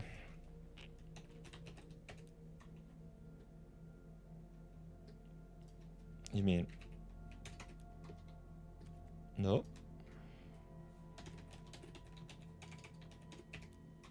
Nope. Oh, I'm stupid. One moment. I have to make a new deck. Go into Brawl, have a look. Then let's go, Kwain. Go to Not Collected.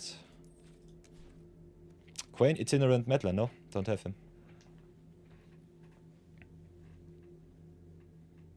Each player might draw a card, then each player who drew a card this way gains 1 life. Ooh, that sounds kinda interesting.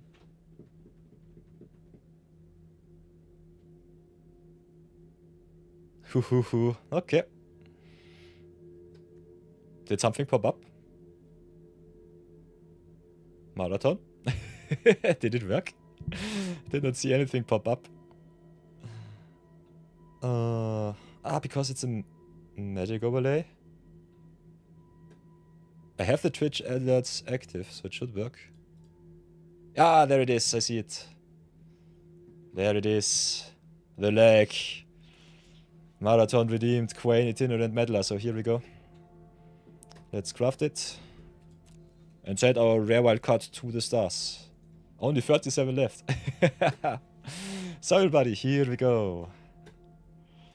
So, it's time for a little bit of a viewer brewing session. Playing a little bit of Kwain, Itinerant Meddler. Marathon 42, big shoutouts to one of my first followers on Twitch. And one of my most fun at that. Also another streamer and AI creator for the YouTube, so check him out whenever you can. Make some awesome music. Decided to make me play Kwain, Itinerant Meddler. So this time in Zero Budget Brawl, we play Kwain. And we have to let all of the players draw a lot of cards. So let's see how this will work out. Kwain himself, rather interesting card in my opinion. 2 mana is really good for some competitive play. Each player drawing a card can also be kind of nice with some cards that I will show you in a second. It also gives you some life, so you can play some life gain too. We've played in the last video a little bit with the Hope as time. Could play him in Kwain, not sure if it's good enough, but we've got some really good life gain payoffs, so we'll definitely add them. Got, for example, the Guide of Souls, which rewards us for creature, giving us also some life, so we'll add that one. We'll definitely have draw a second, see if it works like this. Have cards like the Mischievous Mystic, rewarding us with some fairy tokens, and Rakul's Messenger, rewarding us with some Mildrazi's Spawn. And Marathon asks right away, you hope someone has redeemed Nasset yet? I don't have Nasset in my pool right now, no. So don't tell me you want to redeem Nasset too, Marathon. Whoops, where is she? Where is she? Where is she? Nasset. Part of Wales. Ooh, Marathon has used all of his points. So no shoutouts for the Nasset, but whenever I play Kwain, you will definitely get your shoutouts too. So Nasset Parcel of Ways is a really good inclusion to the deck too. If Chad wants me to include it, you know what the way is. Can make me burn another wildcard with the Nasset being up for grabs. Other than that, I will go back to our collection, show you all a little bit what we have up. As you can see, Mischievous Mystic, all of the draw 2 cards are rather nice. If you go to second, I think is the keyword in this. We also have some custom second spells. Especially with a lot of card draw, you can enable some play 2 spells per turn. So I think the Cosmogon Zenith is kind of nice.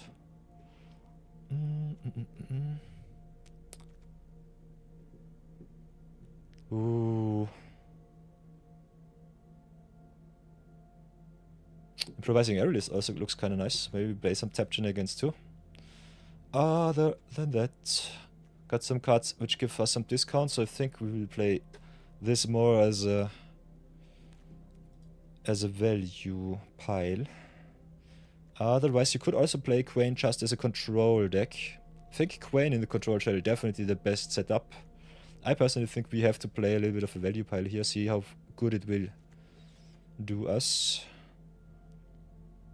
Might still get punished a little bit, but I think we have some rather good play 2 spell cards.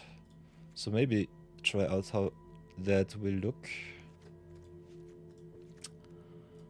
We'll definitely play Serena, My Beloved, so that's something. And I will definitely also play the Serena to give us a little bit more of... Ooh, Serena bargain spinner to search. So let's have a look at our search spells before anything else. Want to include the Starfall Shepherd, like the Clayfire Bricks. The Lift Removal also kind of nice. Can search for an artifact from the grave or from the deck, so that's really nice. Serena bargain spinner is always really nice with all of our loose abilities cards.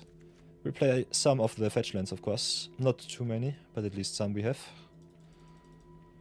Then could play the Honored Light Captain, go a little bit more the life game theme with the draw extra cards. Still not sure how that will play out.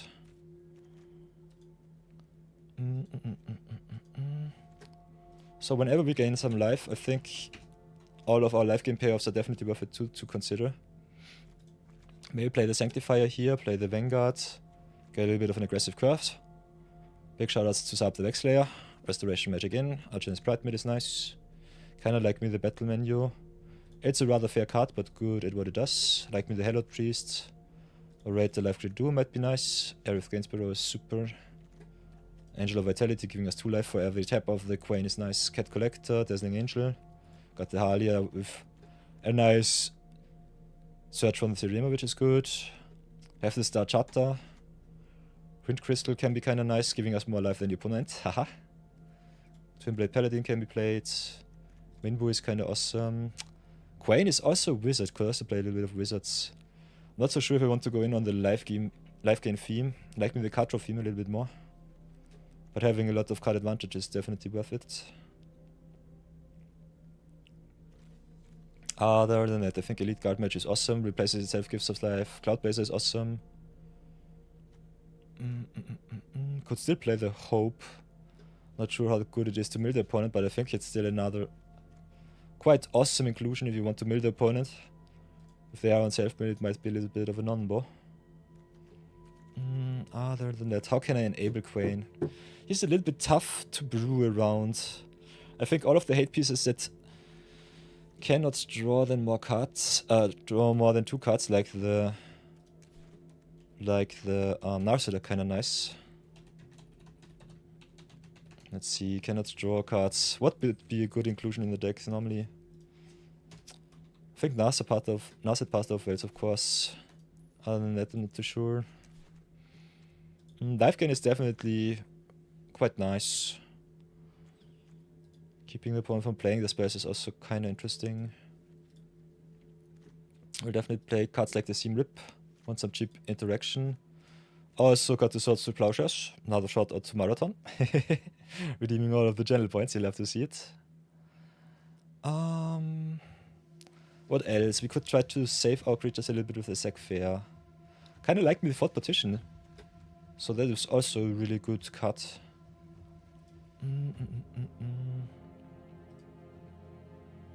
Could play a little bit of tokens. All of the things that blue and white does well. We also got access to the Wash Away.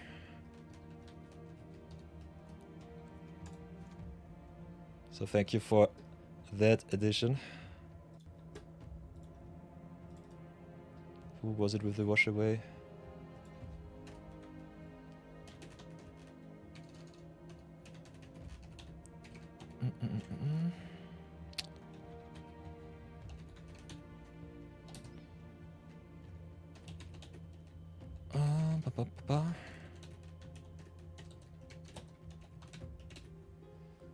Ooh, Wash Away. Yeah, Wash Away also a Marathon card. Kinda nice to see that. I love to see that. Marathon is such a loyal supporter. I love to see it. Giving me all of the good cards. I think this will be truly a Marathon dot deck. Playing all of the blue and white cards. Oh, you love to see it. Yeah, still. Ah, so nice, so nice. So that's good. So what else will we play? We could play a little bit more control. Let the opponent draw cards. But I think if the opponent has a lot of card draw, I think the control cards will get a little bit worse. So maybe add just our sweepers in, have a look at that. Let the opponent play their cards and then just sweep the board. Kinda like me still all of the catch-all cards. I think we need some answers still. Play the Stroke, play the Day of Judgment. Like me all of the dual lands, so cut the planes for that. Spell is nice. Getting all of our sweepers.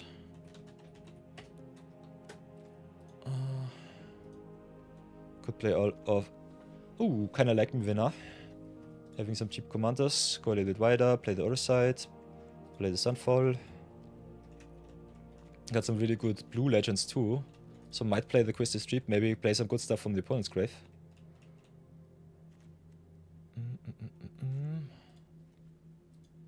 What else do we want to play? Still have so many good cards to play. How does our curve look so far? Oh, a little bit creature heavy, so I think we can just get all of our lose all ability cards in and call it a day. Play the Eaten by Piranhas, Witness Protection, Hiding Mundanity, Utter Insignificance, also kinda nice. Also Amphibian Downpour, kinda fun. A little bit of a super sweeper. Got the Imprisoned in Moon. And Normalize should also be kinda interesting. Then let's add the Normalize too, and then call it a day. This will be our deck so far. Could add some mana acceleration too, but let's see how this will work out. Especially if you draw your cards, it should be fine. So let's do it like this, see how far we come, and then go into some games and give it the best of plays. Maybe add the lands, all of the dual lands too, so that our mana base doesn't get screwed too much. Could also play a little bit of dual land action like the Suppression Ray. So have a look. What else do we have? Adacha will be nice, Dark Urban Encampment is awesome. Monumental Henge touching us for our historic cards is nice. Kinda like the Chidor, building the opponent for half the deck. His 50 cards is really good. Got also some Sinking to Stupor, so some land action. Kinda like Middle Race in the our Dark Way, that's good. Get in the tower, that will in. Playing a lot of tap lands as always. Cycling 2, nice. Starting town would be in. Yeah, you can always just play all of the lands that you have. I will just cut, I think, at least 2. How many dual lands do we have? Sinking Stupor and the Suppression Ray. So you should at least play 40 lands. And then I think we just cut one card and call it a day.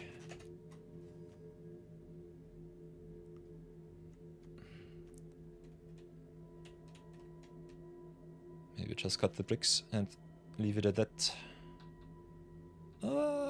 Still made it with the Moogle. So maybe get the Moogle out.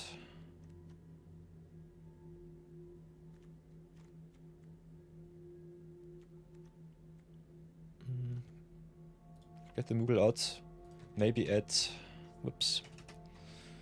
Add the Arcane Signet and that will be it. So that's the deck. Ad break will start in a minute. So let's get the ads out of the way. See you all in 3 minutes. And then we play some games with Marathon's Kwain deck. See you then.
Ay, ay, ay. So, welcome back everybody from the ad break. Thank you so much. It is time. It is time to play Marathon's deck. Spent a lot of channel points. Craft a rare for him. Not sure how good this Kwain deck will be, but we'll try nonetheless to win some games. By the way, for everybody who might have forgotten, where is it? Profile. If you want to get max gold rewards for your season, you still have 8 days left to play a little bit of Constructed, or some Limited. We are well set up, so we don't have too much of stress. Also did the Midweek Magic already, so get your free wildcards if you have not done already. Let's go into some Brawl and play some games. Wahaha!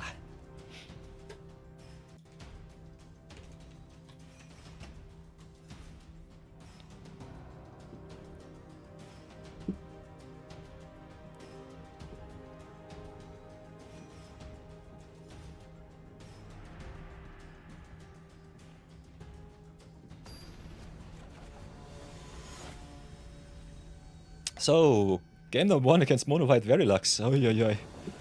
I am really happy that I put in all of my cards. Ooh, and we've got the wash away in the opener.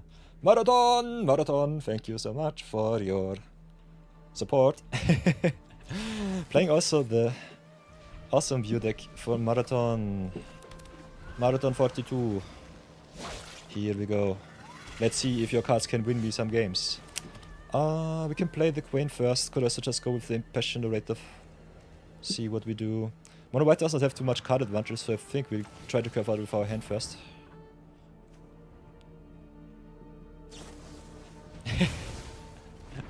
No one expects the mana type. Nice, you love to see it. Mono White playing counter spells. Welcome to the new age. So I think now we can go for the Kwain here. Still have some time before the Verilux comes down. We'll definitely keep up the wash away in case of shenanigans.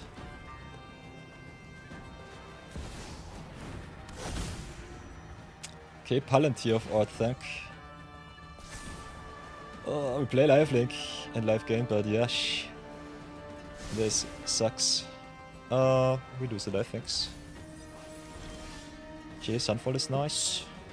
Also making the opponent kinda nice with the Quistis trip, getting value from their deck.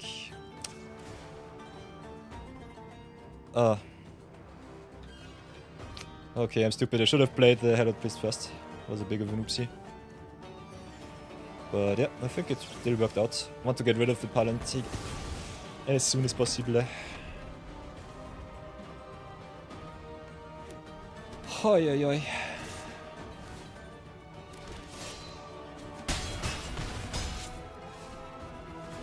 Us not drawing our land sucks a little bit. It sucks really bad. So let's play the Herald Priest before I do anything else. Interesting, they play Mono White control. Oh, makes sense. And we can still activate the Kwain. I want my land drops. Don't know why I don't get them. This sucks really bad. Minwu is especially good with all of the land for all of the triggers. We have the removal spell for the Verilux twice, so I think we'll have to drop the Quistis here.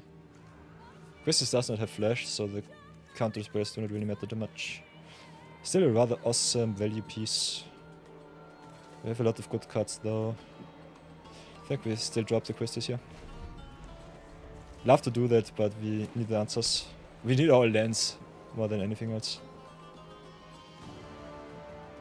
At least we get some kisses from the opponent. So that's something.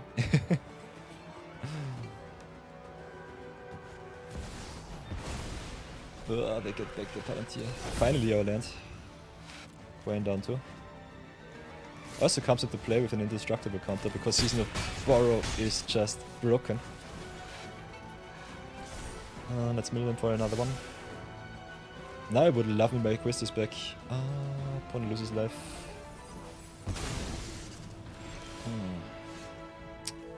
So what now? Let's play the adapter tapped. Palantir is a free drop, unfortunately, so Seam Rip does not target it.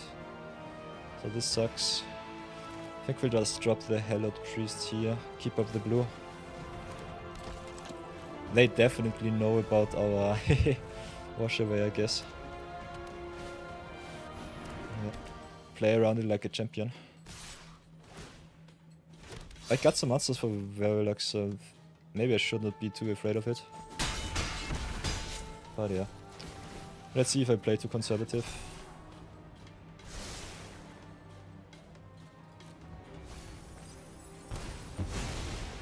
Oh, that sucks. Solid 7. Okay, that was enough emote shenanigans from you for today. Oh, we have a sweep, but that's fine. So I think we still can go for this arena here.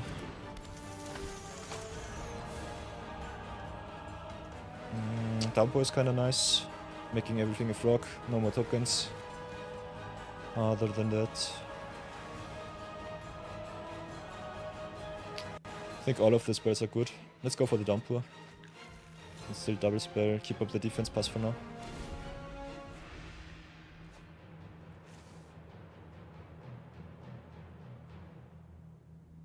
Yeah, opponent's card advantage sucks really bad.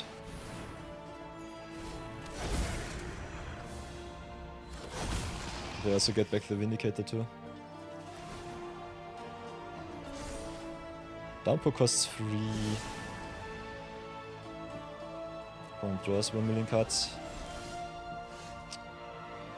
We've got the Sunfall and we also got the Expel the Interlopers. Could just expel the big stuff, but the small stuff sucks too. So let's go for the Sunfall here. So no recursion for you. Gives us also a little bit of a threat. Then play the land, I guess on white. We have enough blue for a lifetime, so it should be okay. Oh, but getting hit for 7 damage really sucked. Ay ay ay.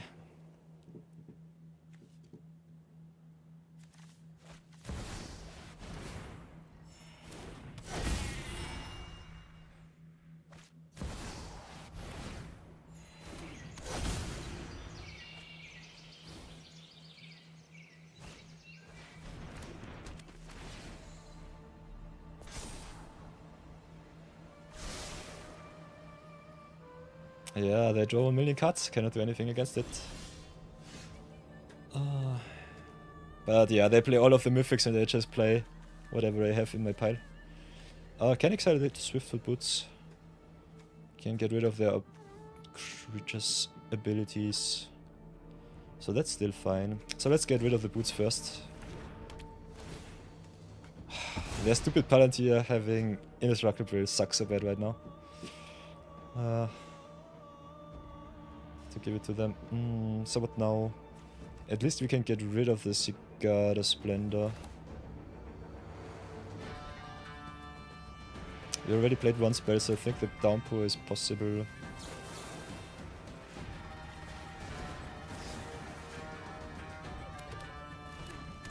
Downpour on Innocence is okay-ish. Not too good, but also not too bad.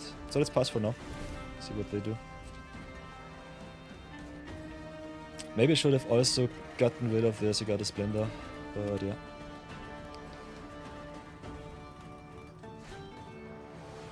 Okay, Lauren is bad.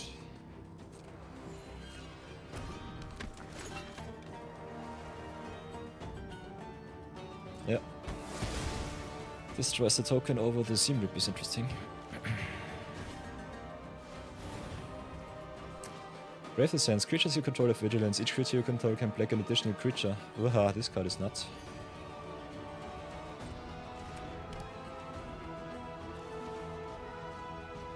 This is one of the reasons why I hate counter spells. If you don't play instant speed, you just lose so much tempo.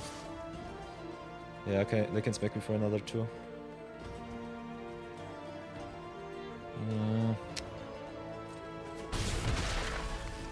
Could have made a token too if I really wanted to. So let's get rid of the stupid Cigar Splendor. I'm so dead. This sucks so bad. Having some life gain in the command zone is kind of nice. Not sure if we can enable it as much as we want to. They have all of the nasty cards.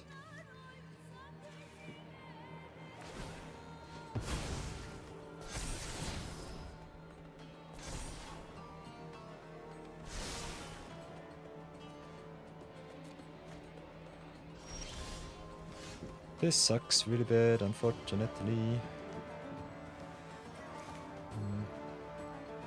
Can't play the Minwu here, but they draw so many cards. Doesn't even matter.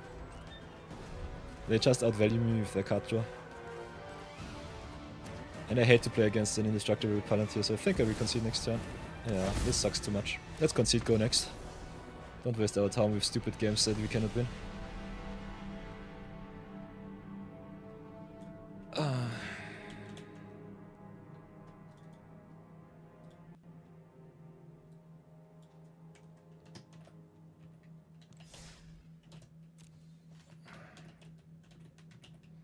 I think cards like Kwain especially a little bit more fun if you play, what's it called? Something hack. Group hack. Group hack in Commander. Kwain is definitely really good card in Group hack Commander. What else did I want to look up?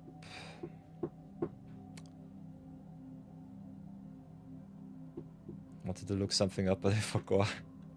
Totally forgot about it. Let's go for another game. Doesn't matter too much. I think we play at least the best out of 5, maybe a best out of 7 if I feel like it.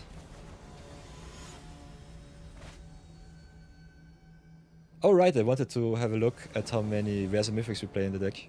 Because this matchup, all of these matchups look so terrible. They look really so bad. The hand per se looks good. Got the answer for the Sorin. But they play him and minus him, so we don't even have the window to destroy the Sorin at the right time. So play the Guildgate here. We've got the Monumental Hand, which is nice. Got no planes, unfortunately.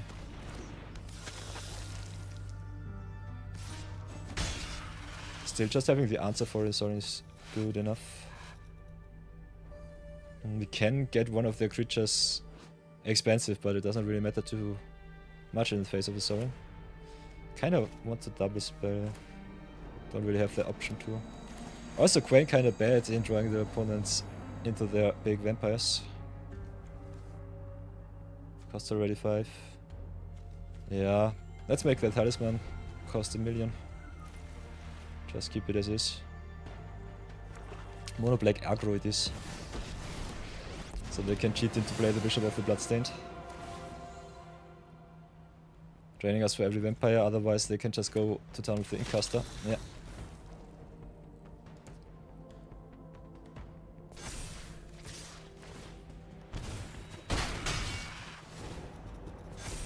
Rest don't matter, every card has a value to it. Watch them counts more than any mythics. Thank you for that, Marathon. The insight is valuable, but yeesh. Guess it just wrecks me. So what do we do? Can play the Angel of Vitality. Don't want them to get too much value with the Sorin, so I think I just destroy it right now. They already have such an aggressive curve. So if I don't draw a sweeper from the top, I might just get screwed.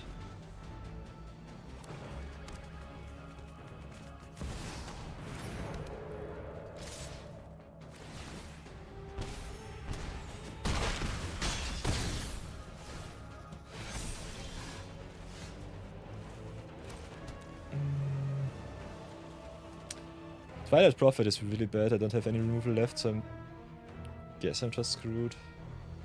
Can go a little bit wider, maybe grow the board next turn. I think the Twilight Prophet will just get me. This card is way too strong. And we are already at 8, so all of the flyers are really bad. Especially if they hit the City's Blessing, they just drain me with every card that they draw from the top. So this was the perfect curve out for them. We just had a little bit too much tap lands. Yeah, they just drain me and I'm dead. So GG's. More or less. I will not give him the good game because I think getting stomped by another player is no good game. A little bit more here and there would be way more favorable. Can block one card, but it doesn't matter. Yeah, this sucks. This sucks. Our deck is okay, but yeah. The opponent just plays a million mythics and rares, goes to town with the perfect curve. What can you do? So let's have a look. I'm still quite interested to see how many rares we play in our deck. So let's export the deck list. Go into the MTG Goldfish, have a look. Because yeah, that is one of the reasons why I don't enjoy historic Brawl, especially with the free-to-play account. It just sucks to just get stumped by all of the mythic and rare conjurers. It's so unfun. And I totally don't have the nerves anymore to do that stupid stuff. I think standard Brawl in that section is still quite nasty, but not as much as that. Let's have a look.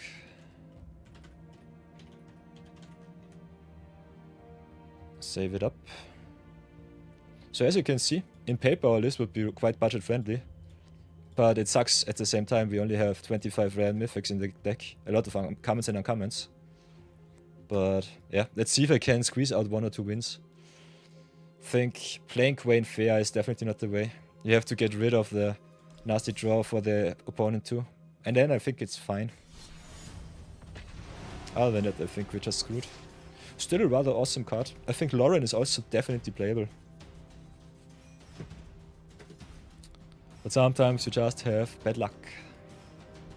So it does not matter too much.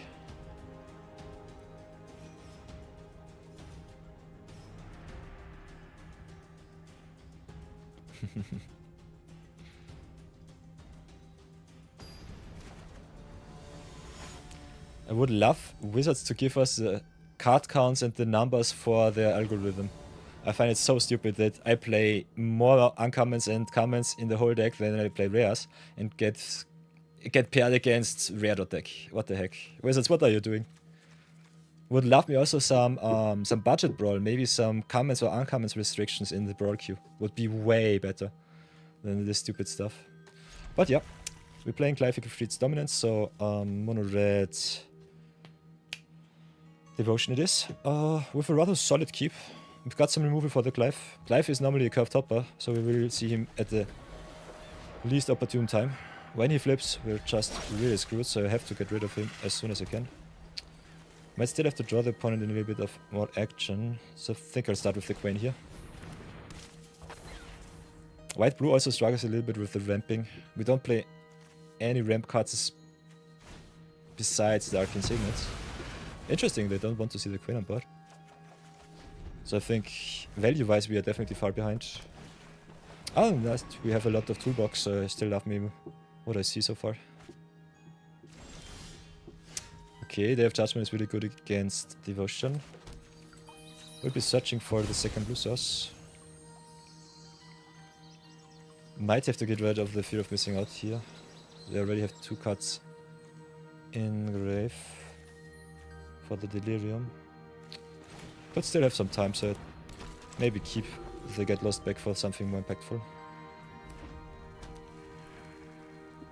Fear of missing out only triggers when it enters, so without an attack trigger, I think it's still worth it to not give it too much of attention. So what can we do now? We could go Serema, go for some value. Could also just play Savior of the Small. They exiled all of our stuff, so the Savior doesn't do too much. So I think we just tap down, keep our life high, play the Serema and search for some action from the top. Could go for more value with the Serena. Could go just Venar, maybe draw some more cuts. Like me also the Minwu with the Kwain. Getting our stuff bigger than the red removal space is normally the way to go. So we've got some options here and a lot of good ones at that. Could also just go Halia, maybe draw some cards that way. I'm a little bit stupid that I did not include the dissection tools. But maybe against the mono red control, the Dion Bahamut's dominant giving us more tokens is kinda nice. So we have a lot of options. I think I'll draw some cards with our Legends Mythic and Venar first. Otherwise, if you play more life gain dedicated, the Halia would be definitely the first pick for me. Could also just go Serena and chain our value engines together.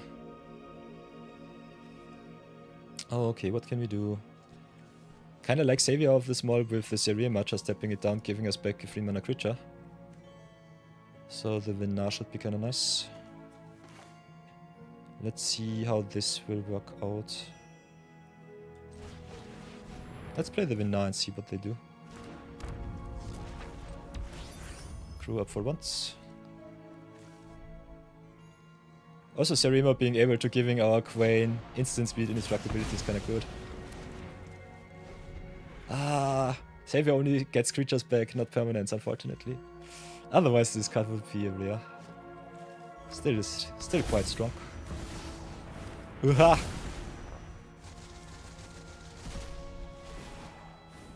When this creature dies, and I only have death cards right now. But they exiled all of their mountains, so they cannot play anything else. They might not be able to play their Clive now. And then that only searches for...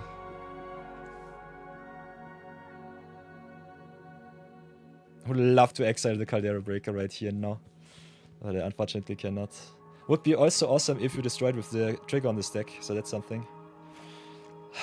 No, if I wipe I'm dead, because when it dies it deals... When it dies, put all cards exiled with it onto the battlefield. If I sweep now, I'm dead. They just get all of the lands into play and then just play the Geyser next turn. So, Sorcery Speed Remover is a no-no. We could still play the Amphibian Downpour though. Get rid of its ability and then just remove it. So that's still something. So I think I let them play their Clive with Clive on this deck.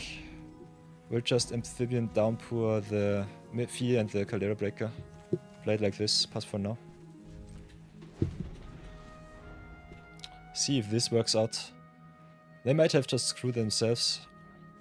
They play, how many mountains do they play? 29 plus the Cavern of Souls. So they play 10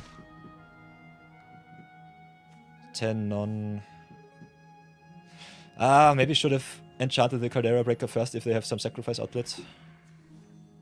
But I think it's still okay. Play the Downpour on the Breaker right now. Don't want to take this, the 8 damage. I think 3 is okay.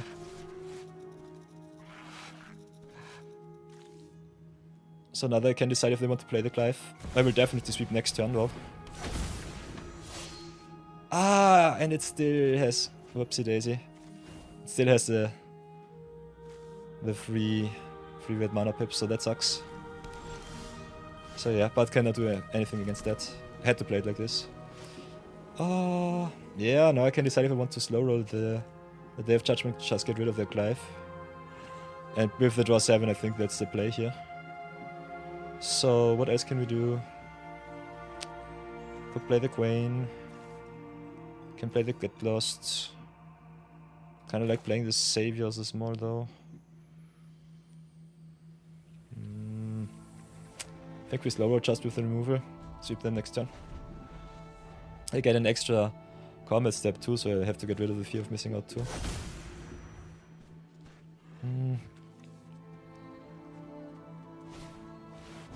Nyx Lotus 2, sheesh. They have 1 million mana left. So the Clive is really happy right now.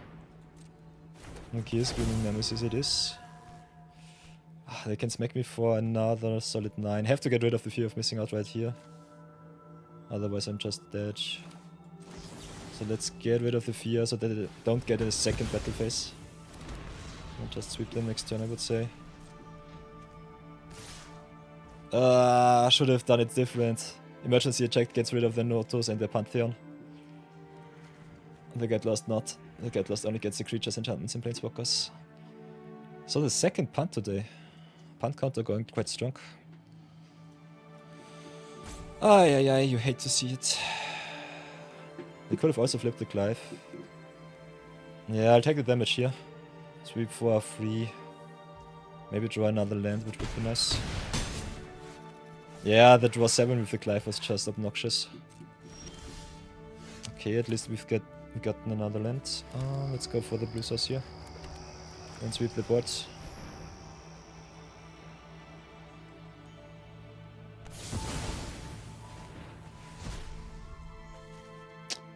But it will not be good enough. Clive giving him so many redraws is really obnoxious.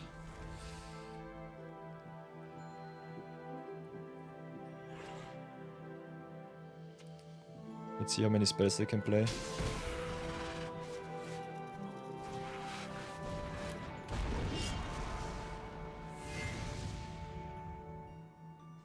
Our deck really struggles with all of this pressure. Yeah, they've got the rocket dudes too. Oh, this sucks so bad.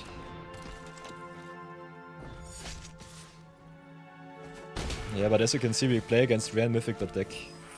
So yeah. Really, a lot against our deck. Let's draw. Could also get rid of the needle we had because we're just dead. They have so many flats, don't really know what to answer right now. Have to get rid of the Nidoking. They still deal us another solid too. So that's that. Can't play the Savior, but the Thane deals 4, so that's something. So yeah, I think we're just dead. No matter how we twisted. They had the removal at the right time. Got rid of all of our value pieces and then we're just way too far behind.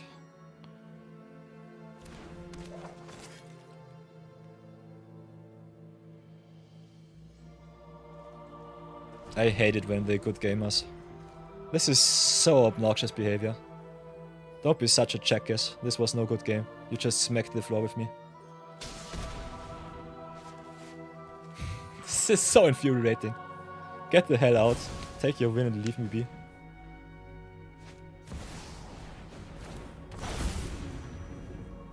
Another sweeper from the top would still be okay-ish. But yeah, they've got the hasty Ragavan and we're just dead. So this sucks.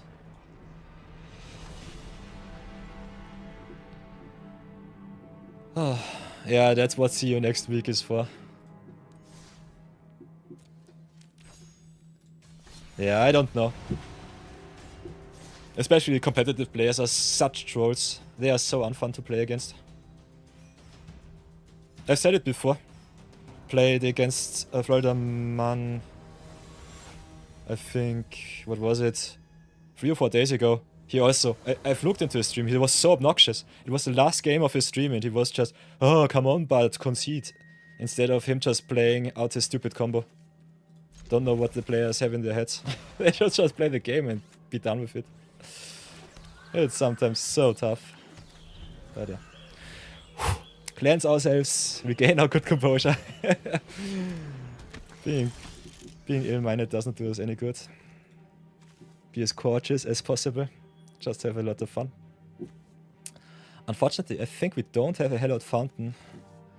So Flooded Strands only gets us basic usage, which is still okay.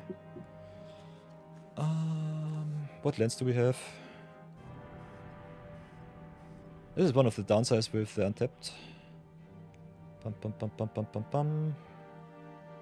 think we don't have any land that has a land type to search. So this will always be untapped, that's okay. Could just go for that Kwain, see where it leads us. Kinda like playing the Guide of Souls first though. Might also have to answer the O via Pashiri so that they don't cheat anything into play. So this might be our opener. Make her the solid defender that she is.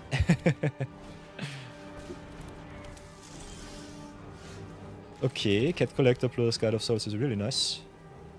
So I think we start with the guide here. Play the Kwain. Gain some energy, some life. Play the Cat Collector next turn, which will be nice.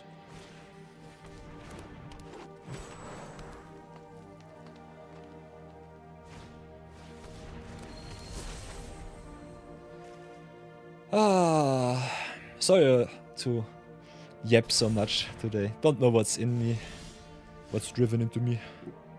So we've got some choices. We could just redraw. Mono green loves to draw some cards, so I don't know if this is the perfect matchup for the Kwain. Getting us some life is nonetheless pretty awesome. Might not need it though.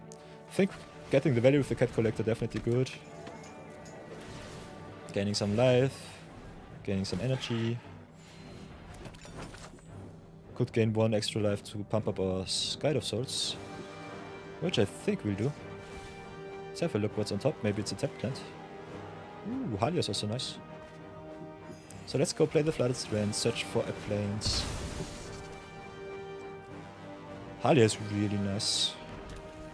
Then Warp in the Halia gave us even more life. Energy and life it is. Get in with the Guide of Souls, give it flying. Boink it up, draw another card and pass. Got still the Sunfall for the mono green matchup, so that's nice.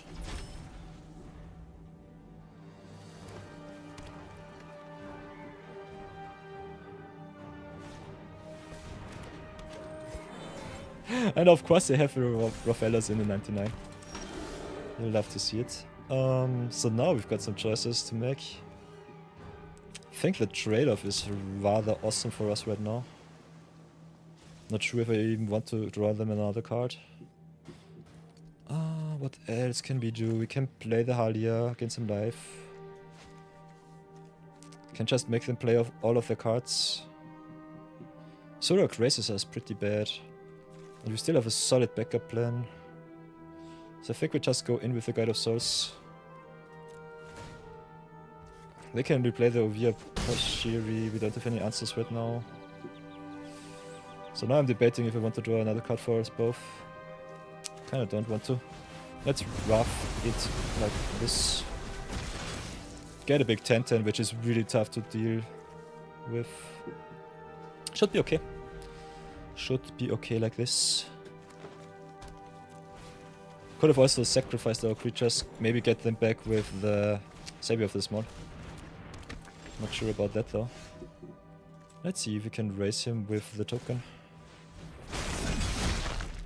So let's attack with the 10-10. Smack them for a bit. Oh, still have the Tranquil Cove. Some... Can double spell next turn.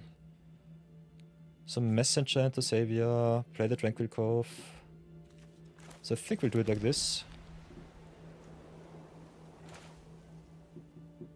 Play the Halia now. Gain us a little bit of life. Next turn we can draw another card, which would be awesome. Yeah. Interesting. What's that for? Okay. I'll take it, thank you very much. This one win. This was a Sunfall win. This was a really Sunfall win. Oh yeah, you love to see it. Okay, the first wildcard of the day, what will it be?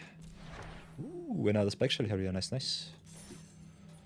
So, let's go for the last game of our best of 5. Here's the record for everyone new joining the stream so far. Getting a little bit smacked around with Kwain, Itinerant Meddler. Big shoutouts to Marathon42, making me burn a wildcard for one of his favorite commanders. I'd love to see that. A little bit of chat interaction. So, let's go into the next game. Solar Spider Fence here. I think the mono-colored deck's definitely something that we can beat. We've got a solid curve. Also, Kwain into Cat Collector is really awesome. So we might be onto something, Marathon. Let's see if we can make it even more awesome. Struggling a little bit with our tap plans. But, yeah, Encampment comes into play if you don't control a Swamp or Mountain. So we'll also always come into play tapped. Still okay.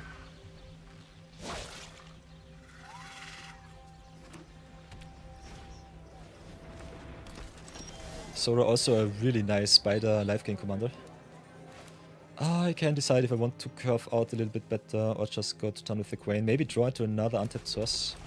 So let's drop the Kwain. See what we have to play next turn. Might slow roll the Tranquil Cove. For 1 extra turn. Also like having the ability to just get the Sora of the battlefield. Waha, but we might have to counter the Guide of Souls here. Wow, and they've got the Sarah Ascendant too. So a lot of stuff to answer. So life gain mirror match it is. I think Cat Collector would be awesome. But they have so much payoff. Not really sure what I want to counter. Sarah Ascendant will become a 5-5 flying next turn. So that's something. Other than that, I think the Guide of Swords is bad. So maybe get the threats off the board first, and then see if we can go into some value.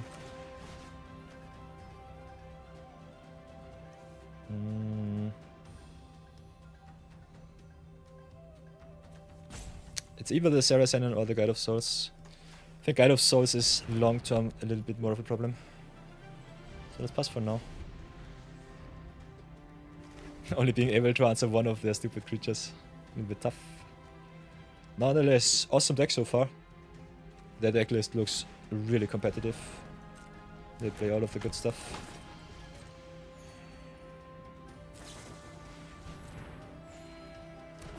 I also forgot that Sarah Ascendant itself has life gain. So that's not so nice.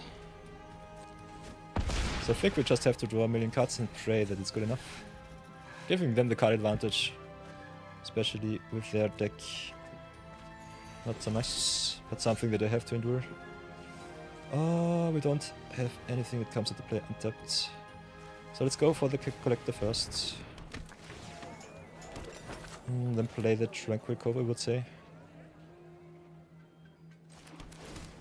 And the cool thing, especially with the Kwain, you can also trigger it at the opponent's turn. So it also triggers with cards that have not the downside like the Cat Collector during your turn, but also during each turn. To just give you value, so that's really nice.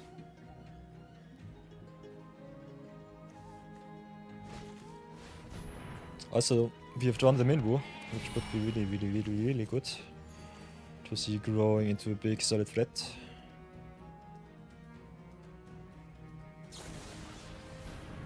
Ugh, and I get the Guide of Souls back. Yeah, that's a big problem with Kwain, just drawing the opponent into all of the outs. So let's meddle it up. I think we should meddle on the end of turn. But yeah. Okay, Day of Judgment is awesome. This is exactly what I needed. So let's go Day of Judgment here. We're off the board before anything stupid happens. Get back the Kwain. The Candy side. What I want to play. They still have a lot of card draw because of the Innocence. Could play the Vanguard. Cannot double spell next turn, unfortunately. Could also just play the Dark Covenant card when tapped. I can still double spell, I'm stupid. So it should be okay. They've got all of the life gain payoffs. Come on, opponent, what the heck? That deck looks so awesome. Kinda like getting rid of the Innocence, don't want to give them too much card draw, but the Voice of the Blast is also really bad. So, as always, a lot of cards to answer. Let's play the Winged Disciple. And the Get Lost with the Mag token is really bad with the Voice of the Blast. Still don't want no card draw in my future. Let's make the token. It needs 10 counters to get indestructible, so we might still have some time.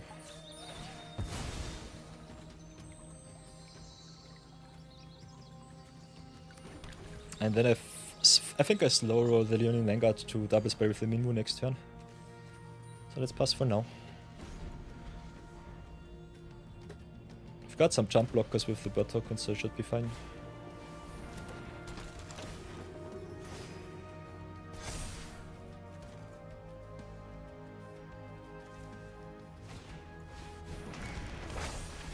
Hey, Sword of Kato, welcome back. Good morning to you too. Hope you're doing fine. How are you doing?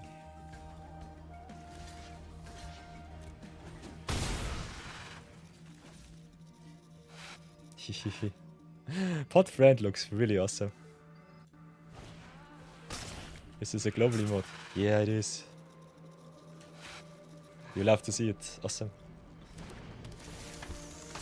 Okay, Eska and Yori for artifacts, for whatever reason. Don't play too many of those. Ooh, full night's sleep. We love to hear that. That's awesome. That's very good. Okay, okay. Feel human again. That's good to hear. So, what can we do? Can play the Minbu, grow him a little bit. Can play the Leonin Vanguard. Get some Laifu. Very strange to see them bounce back the Voice of the Blessed. I at least ping them a little bit for some damage. They can cheat it back into play with the Restoration, but they lost all of their counters. I think it's not worth it. Not really. But yeah, that's just me. Oh, they get back to the Sarah Ascendant. Why did they do it? Very strange. Okay, these were some very interesting plays.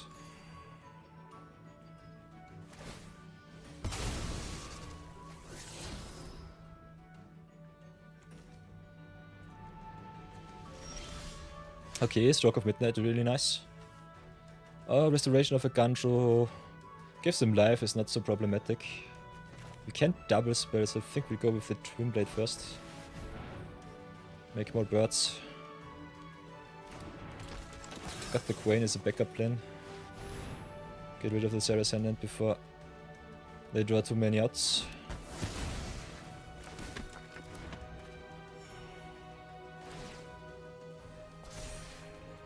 Grow the Paladin, grow the Minwu.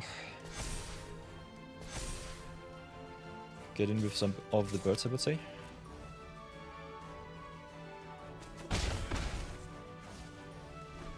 So far, a lot of fair magic has been played. You love to see it. Everyone doing what they want to do. That's good. Whoa! You only slept 4 hours. Sword. Sword of Karte, what are you doing? You nearly slept as much as me.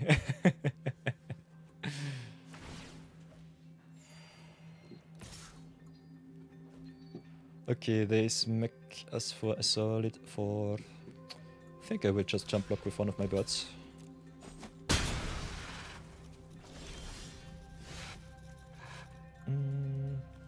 Don't have any ETB, so Dark Command Encampment does not do it for us. I think we'll just go with the Kwain here. Go to combat, grow our creatures. Might just go in with the Wingblade Disciple. Yeah, the Minwu is a little bit too small.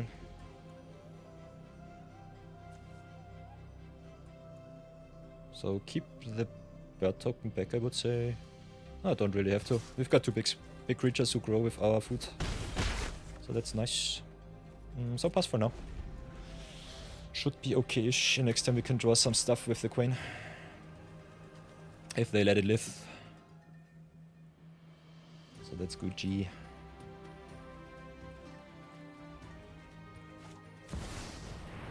Of course. Of course they had to hit their unfair mythic. Oh, Elspeth is so bad because the creatures can flying until end of your next turn. And they've got the Architect of Restoration, which stays untapped because of Vigilante. He might also be just bad dead in the air. How much damage is this? 2, 7, 11, 13, 18, 20, 21. We're exactly at 22. So it's okay-ish.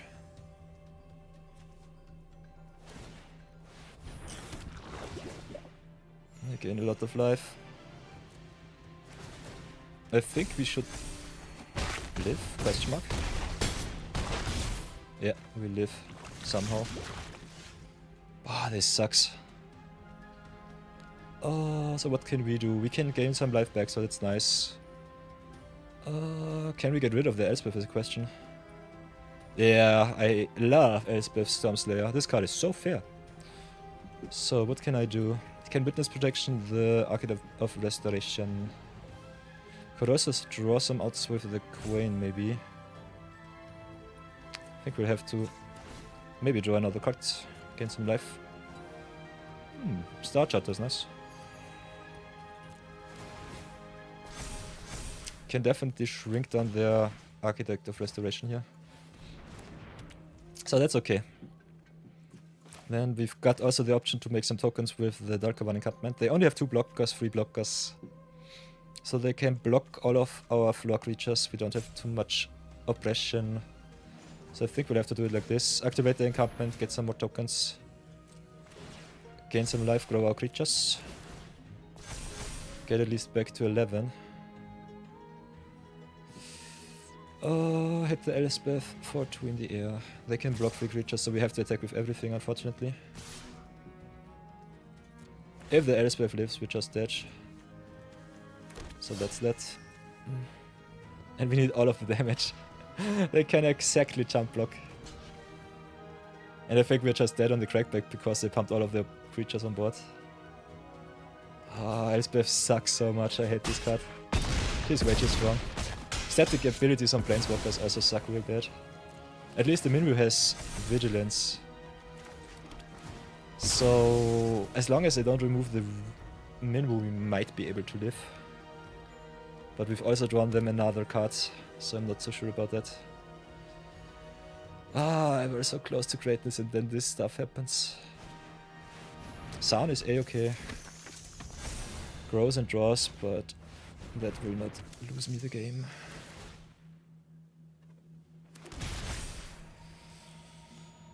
Oh, yeah.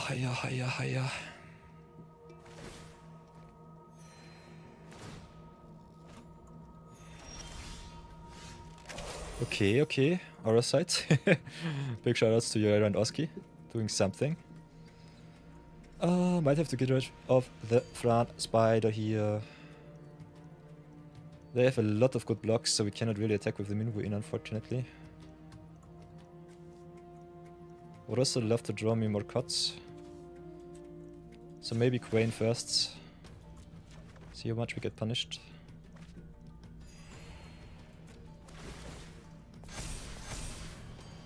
So play the White Order side. Sound being able to give them life, draw them cards is not so nice. Front Spider, drawing him more cards, searching them from the top is an absolute no-no. So let's do it like this. Then play the Star Charter, gain another token for some defense. Might have to attack in with the Wingblade. We gain some life with the Kwain, so we should be able to draw. Could also redraw with the Night Market, so I think I slow roll that card. So stay on defense, pass for now. And get us a lead guard mage, which is awesome. But yeah.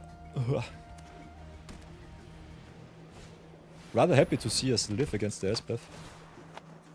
So they can get back their guard or Guide of Souls. Okay. They would have definitely won by now if they did not drop their Voice of the Blessed for whatever reason. That was kind of strange to see.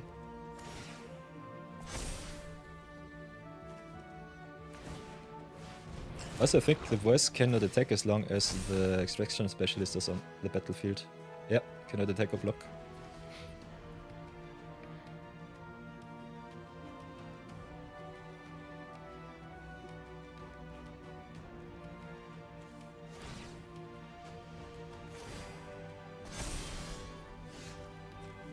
Was also kind of a really bad hate piece against our Kwain active ability. So let's get at least some life, see where we go. Ooh, Aerith is kinda nice.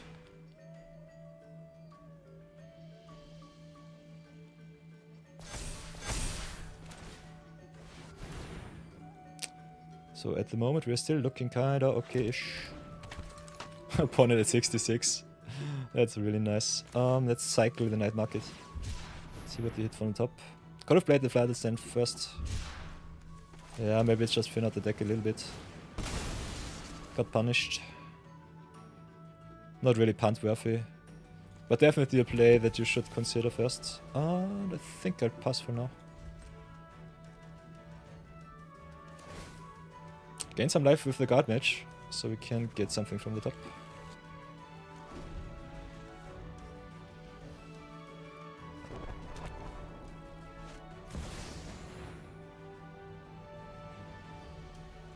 Okay, Ocelot Pride will win in the game, rather soonish. So we'll definitely have to activate the Kwain, search for some answers for the Ocelot Pride.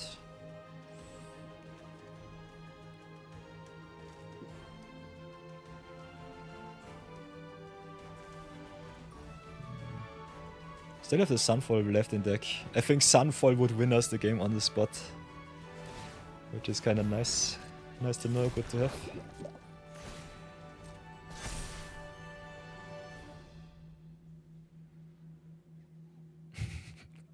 This game looks fun. It's such a dirty game, but it's really, really fun. Do they pass? Okay, they cash in the extraction specialist so that the boys can attack freely.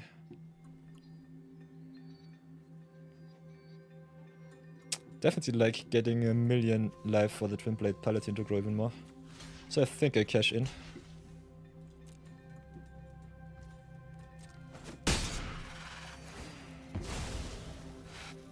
Get this back over the threshold.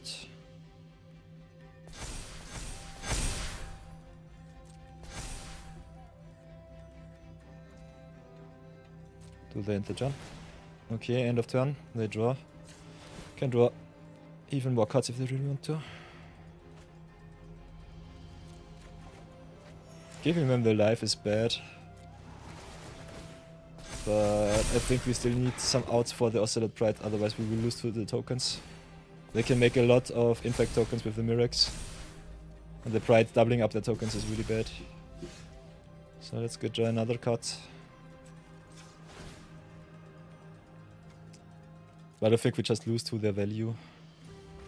Ooh, Restoration Magic is kinda nice.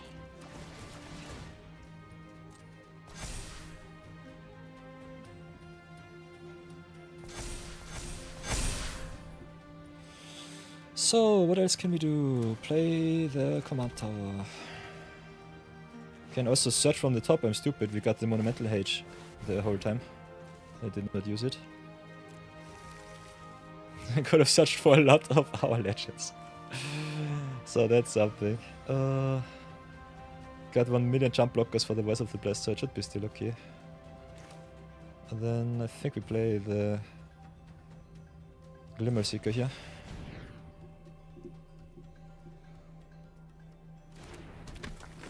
Can also attack with the Aerith there.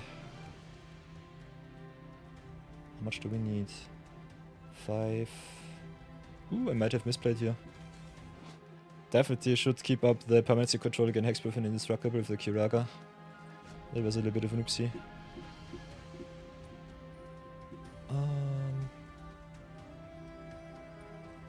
They have a lot of jump blockers. So not too sure what to do.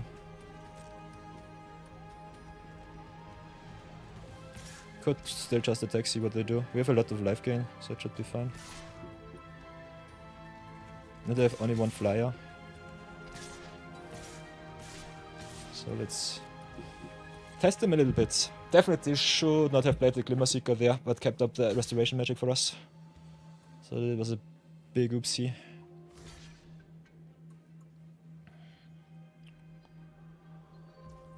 Okay, they just jump block and leave that open. Okay, that's fine. Then play the Restoration Magic. Cannot tier it to 5. That does not work. Can still tier it to 2. Yeah, this is just gaining 1,000,000 life, so that's okay.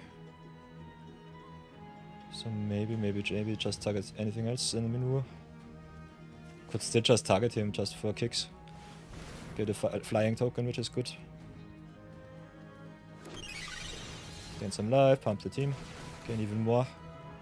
They are at 78, so it doesn't really matter.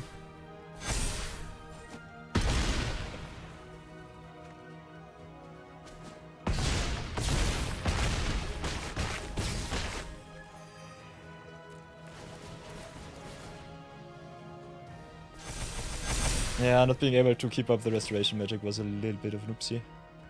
If I've ever seen one. Oh, Lightsmith drawing us more cards would be nice.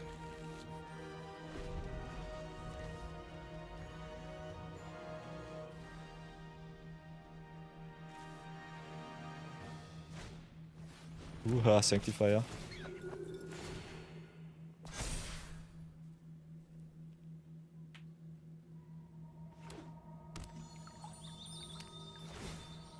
Oh, so that is something. uh.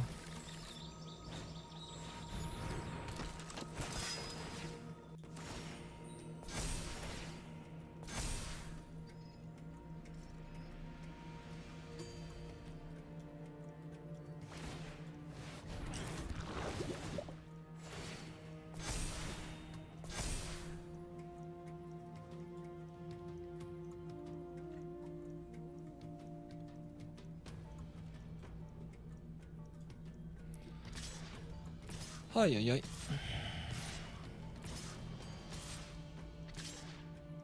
So they can smack us for 20.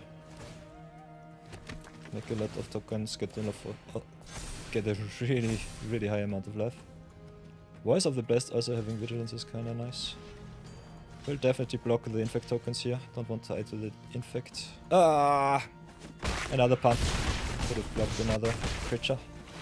And the infect definitely the game changer here. I think we'll dial to the infect. So every infect poison counter does matter.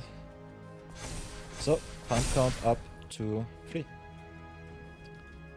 Here we go.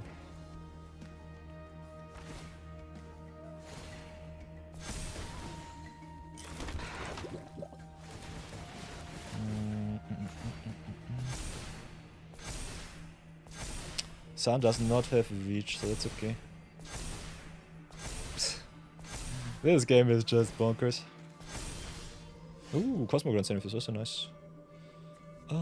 So what now?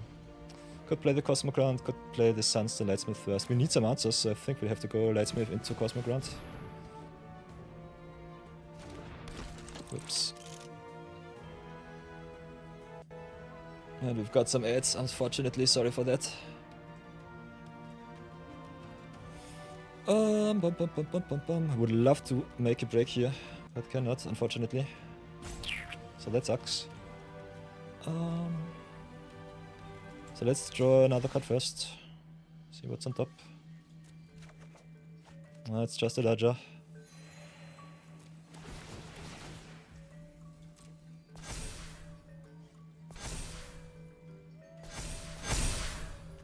And then I just guess we play the Cosmogrant here. Make another bird, draw another card. Ooh, Hope Estim is kinda nice.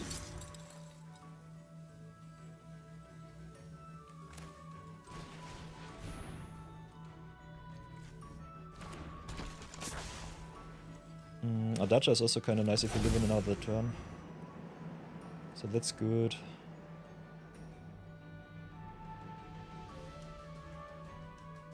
Could just smack in for a solid 38. It's not good enough though.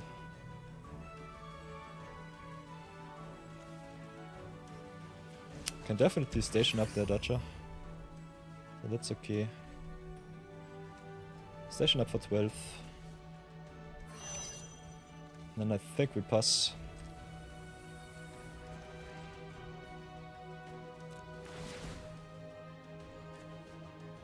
Ooh, Serena Bargain Spin is awesome. This is our out.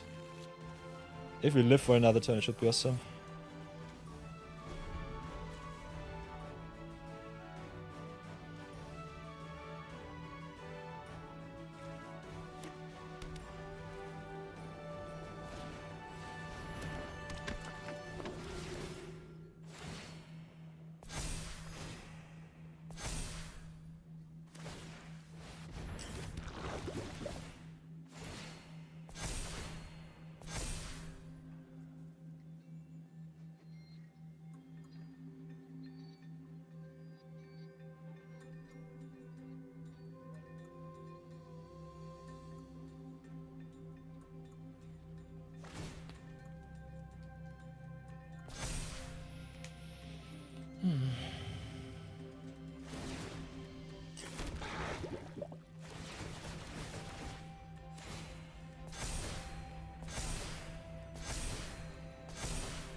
And also the emergency check, that's nice.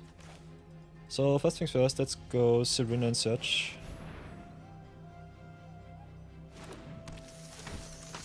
Search for all of the answers in the world. Kinda like having the amphibian downpour. So let's go for the downpour here. 1, 2, 3, 4, 5, 6, 7, 8. So we can dodge, keep up the emergency eject, which is nice. Could also just emergency eject and amphibian downpour. I think we'll do it like this. Play the dodger first, copy the bad order side. See what they do. Then let's get rid of the Voice of the Blessed. And they concede. Oh, we did it. Nice. Got the win nonetheless. Oh, yeah, yeah. Oh, yeah, yeah.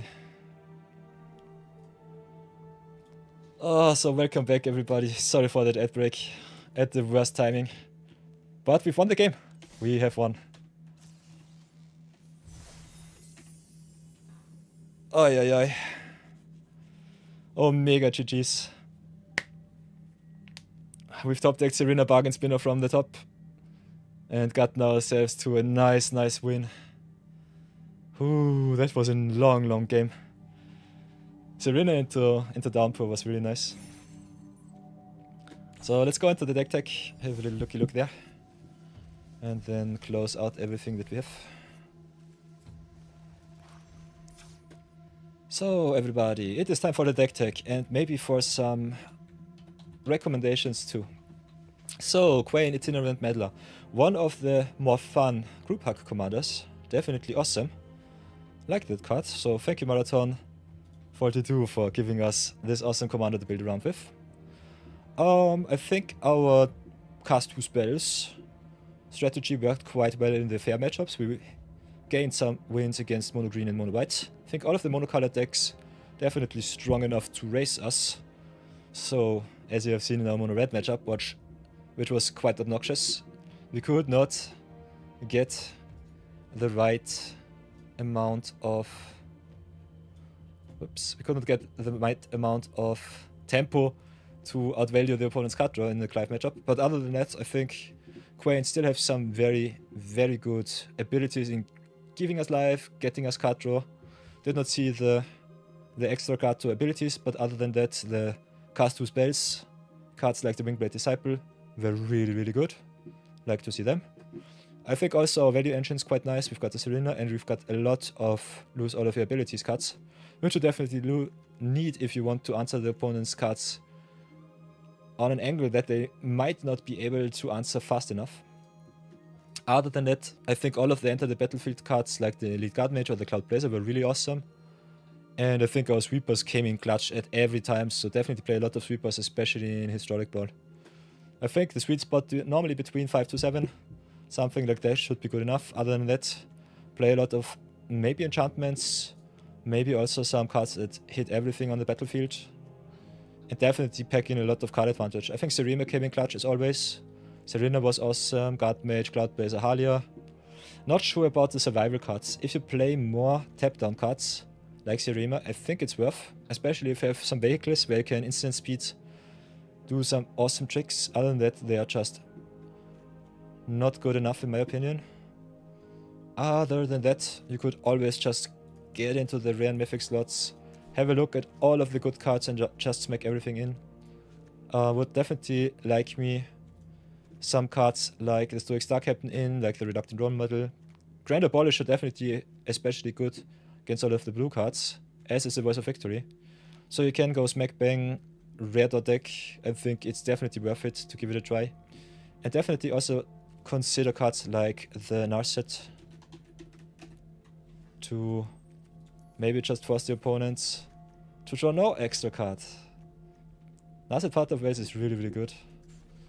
I think Planeswalkers with static abilities are just broken. But definitely, as long as they exist, you are well advised to play them. But thank you for this awesome craft. Thank you for always keeping me company, Marathon. It's always fun to see you in the chat, and it's always really, really fun to play some games with you. So I salute you, Marathon. I salute you, Kwain. And thank you so much for this awesome commander suggestion. If you want to let me craft your commander, you can always join us on Twitch. We've got the channel points. If you are a loyal watcher, you get rewarded.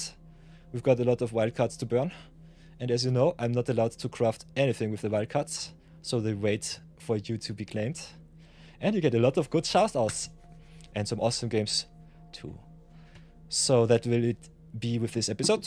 Alter Ego will show you all of the important infos and messages on the YouTubes when you watch this as a video.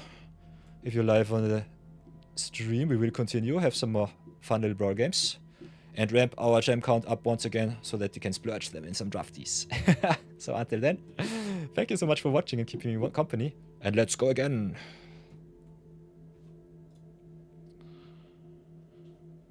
Oh, not sure if I can post the whole video because my rant was quite obnoxious in the middle of the video. Other than that, the deck looks quite okay. Still a little bit too fair, in my opinion. But yeah. A little bit unfun that the opponent conceded right at the end of the games. Still, I think the live game mirror match was quite fun to play. So that's that. Oh, we're already another 3 hours into the stream. I think I've got energy for another hour to play. We could build another commander. Could also do a little bit of Euro battles if you want to. So depending on your choice, you might do one or the other. Other than that, I think we don't have enough gold for another OM1 draft. We are really close. Could splurge some gems, but I want to keep my gem count high. We only have 4 weeks left until the season pass goes away and we get the next set, so that's something. And I think the next set will be the avatar set, so that could be quite nice too. So yeah, maybe have a look at our card collection so far. I don't think that we maxed out our OM1 collection, so let's see how far we can max that on out. Still need a lot of rares and mythics at that. Could definitely try to go infinite in the next 4 weeks, that's for sure. Not sure how much fun it is though to watch. And I really don't think we have to max out our collections. The premise of the series is to go infinite, but I think you can go infinite anytime you want. So might be not the most interesting thing to watch on stream.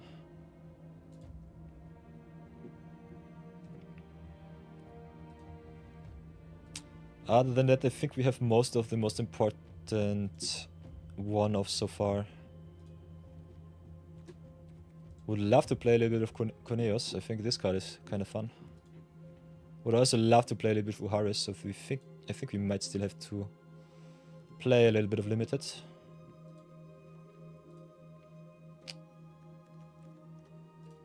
But we still have a lot of packs to crack too, so that's something. I think I don't have to waste my gems and my gold just for that.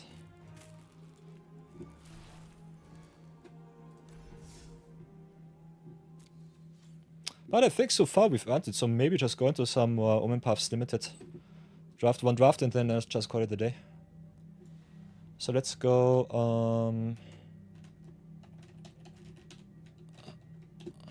play a little bit of limited madness, I would say.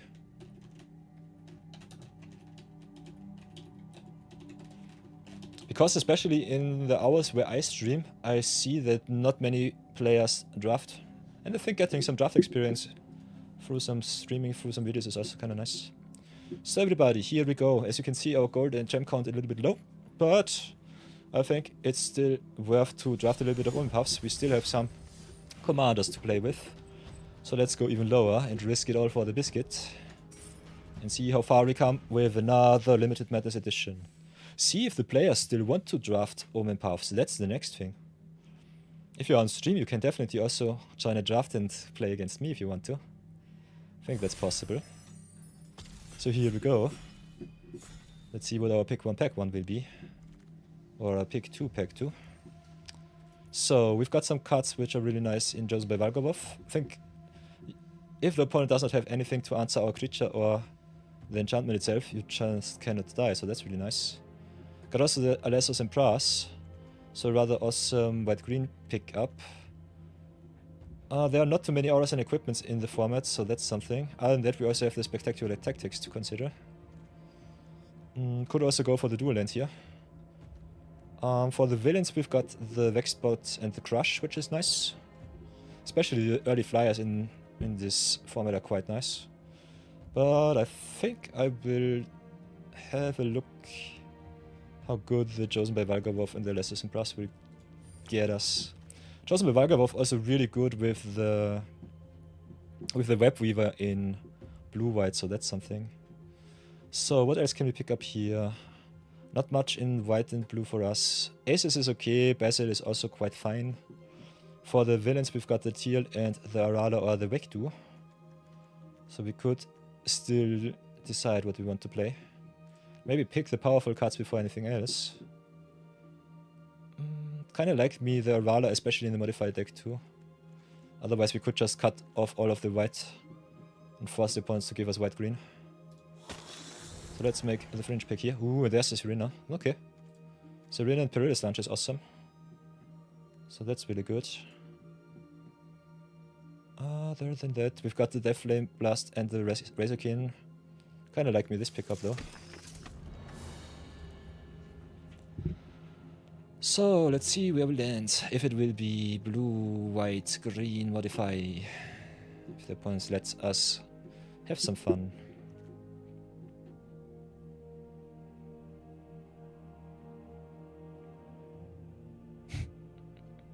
This card looks so creepy. You'll love to see it. Okay, we've got the Orcs for some spider shenanigans. Also very late Kifney. So it seems that the Mayhem deck definitely not for us, but for someone else. Could just go blue, green, white spiders and call it a day. Could still just go into Mayhem if you really want to. Typhex for the villains deck is also quite nice. Maybe just play it like this. See how far we come.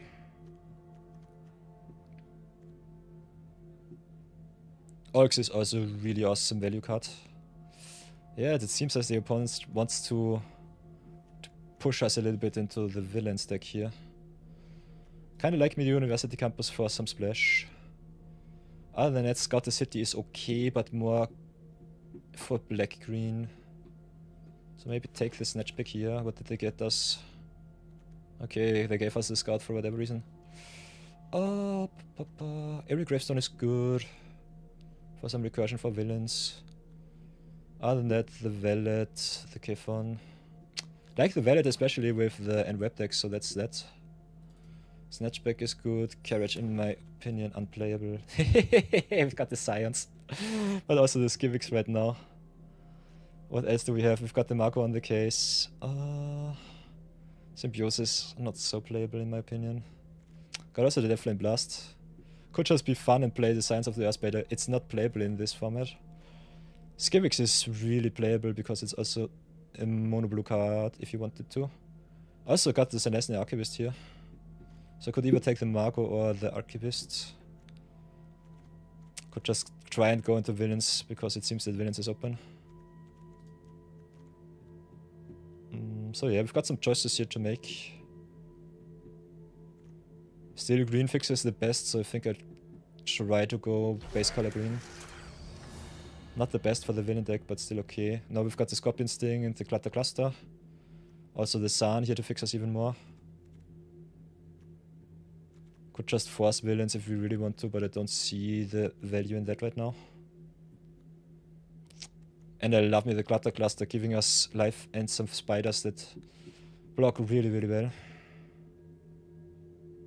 Not sure about the white though. Serena is also a blue card, so that does not matter too much.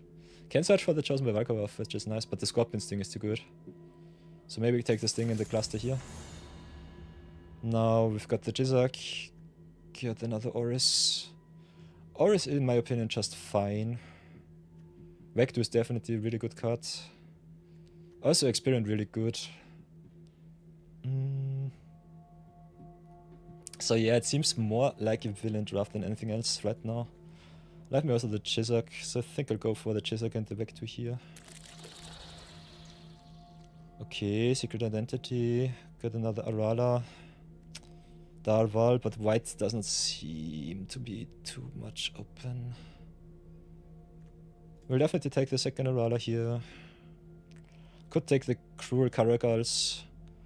Just go green-black, blue. Could also take Kaldaya Brawlers. Also kinda nice to enable a little bit of shenanigans. So maybe just go straight up into villains if the table wants us to be in there. I personally don't like the Pinnacle Research Team. It can draw you a lot of cards, but otherwise it's a little bit too unimpactful. And it's only human scientist. Pastry is kinda nice. Let's pick those two. Don't see us in white right now. Yeah. Blue-black is a little bit more open. I think I'll just cut the white. See, I want to go blue-black villains. I'll just go straight up free color. Of course, now the Gloria too. But we've got the teal, so that's okay. We'll rare draft the Gloria though. Other than that, what else is in the pack for us? Got the Favorite Fighter for green. Sun for white. Got another Vectu. Yeah, I'll pick the Gloria for us. Might not play her though. Don't see her right now in our pool. And we already have a lot of villains, so no payoffs right now. It's still okay. What stings me a little bit more is our removals so far.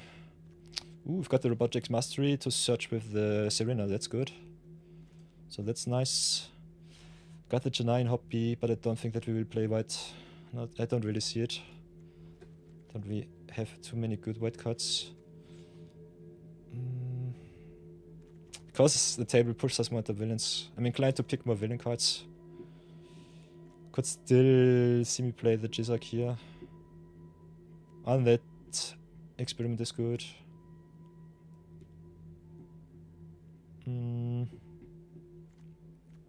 So maybe take the Jizak and the Mastery.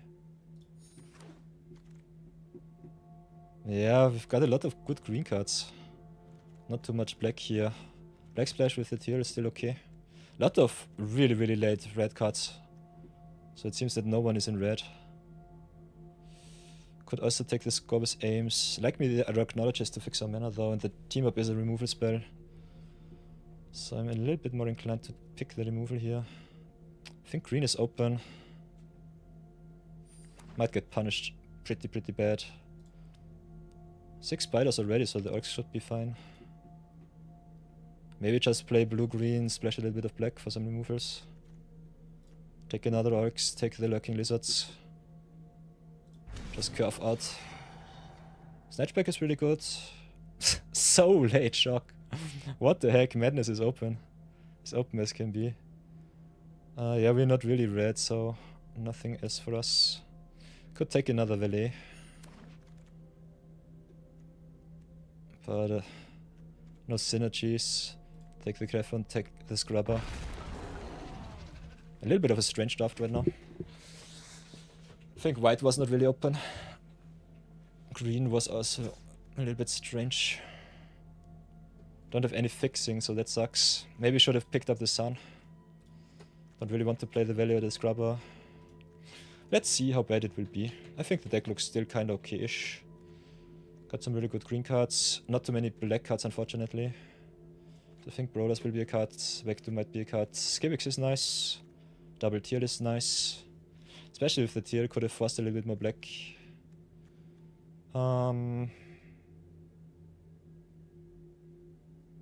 Gravestone has some upside. Experiment might not be necessary. We've got the Snatchback, Lunch, Team Up, so that's okay. How many spiders do we have? 6. Orcs also lets us play non-creatures, so that's okay. Got the Robotics Master Research with the Serena. Still have 2 cards left to cut, and the mana looks a little bit iffy. Got the Arachnologist to fix us, so that's okay. So cut the Research team, I would say. And I think maybe Lookout is okay. Searches us through our deck. Could search the grave. Could cut the gravestone. Other than that, yeah, I think we're rather well set up. Should be okay. A lot of 4-drops. As you can see, our average is 3-6, which is a little bit tough. But we have some removal, some tempo spells, so it should be okay. Still think the recursion with the gravestone is worth it. Like me the early plays. We have some graveyard shenanigans, so the lookout is also good.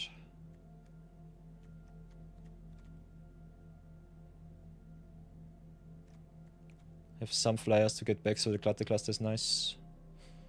And the lizards with all of the 4-drops will grow a lot. Yeah, I think we just cut the gravestone, see where it leads us. So let's go into some games, have some fun. Screenshot it up. And then see if I wasted all of my gems once more.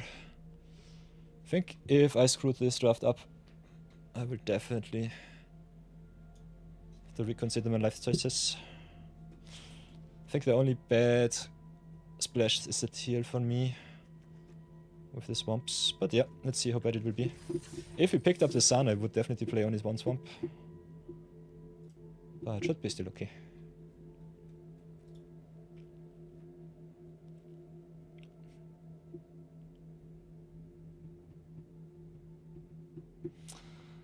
Little bit strange to draft through the human puffs these days, but it's still okay.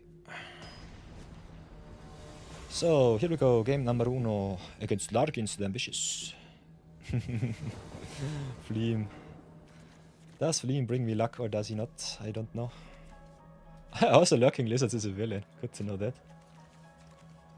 So there are some hidden off-color synergies. I will keep this hand, see where it leads me. Could have had a lot of red removal red cards. Okay. First thing to greatness is drawing all of your lands. Sweet spot in our deck is 4. So yeah, let's pray that the opponent is not too fast. Okay. Playing against green-white.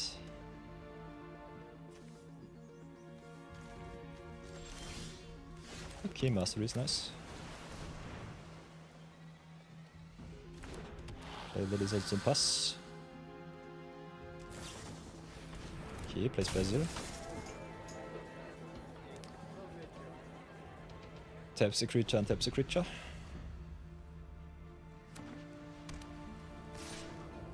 Cannon Web. And they will do it, I guess. Yeah, white, green and red definitely one of the fast-paced decks. Ooh. Okay, our fix in black is here. Cannot get rid of the sun, unfortunately. So I think we'll have to pass. Next turn, when we play the terrific team up, the Lurking Lizards will grow. So Lizards alone should be able to deal with the sun or something else. Being a 3-mana 4/3 is really good for them. Also with the extra land drop. No blocks here. Still have a little bit of time.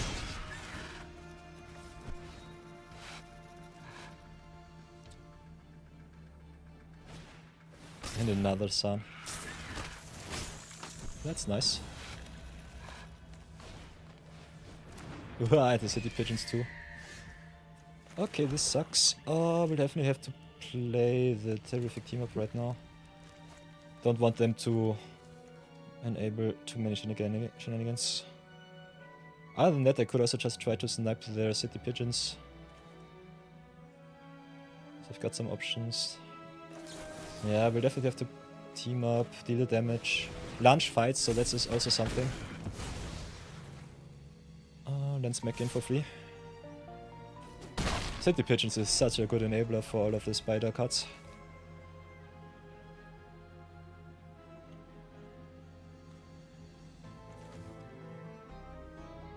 So yeah, and web definitely one of the best archetypes in the format. But I think especially Mayhem can give them a lot of opposition. If you have enough removal. I think Enwrap lives and dies with the opponent's removal spells, and we don't have too many, unfortunately. Also, if we have a lot of reach and big creatures, it's a little bit tougher to enable. So we can fight the Sun. I want to keep up my stuff though. So I think I'll just go with the Oris here, grow lizards once more. And stay back on defense right now.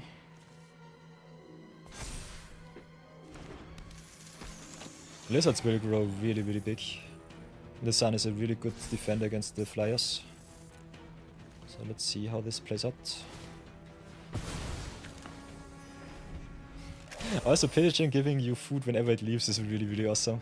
So one of the best enablers for the Enwrap deck, by far. We got a lot of awesome top end, so if we live until then, it should be still good for us. I'm off the shroud, it sucks. So they can tap down. Okay, they don't. Ooh, nice. Now we can play the Cheetah here. They can pay for its board cost, so that's set. Into open mana, I don't want to play my fight spell, they can blow it out easy. So for now, we stay on defense. We also don't have another target for the Serena, unfortunately, so she's a little bit dead. Would have loved to pick up another enchantment like the Hiding Mundanity. But yeah, that's it. Still okay. Block the Sun here. If they have the pump spell, I'm sad. Guess they just do. What will it be? Sudden Strike it is, okay. So that sucks. Okay, what can we do? Kinda want to get rid of their pigeon though, this card gets really annoying. Other than that, we could also just pump up the Lurking Lizards. Do it like this. Got some life gain with the tier, so it should be still okay. Cannot really raise them. Yeah, I think I stay back on defense. The extra 7 might come back to bite me, but let's see how bad it will be. At least this way I don't have to jump with all of my flyers.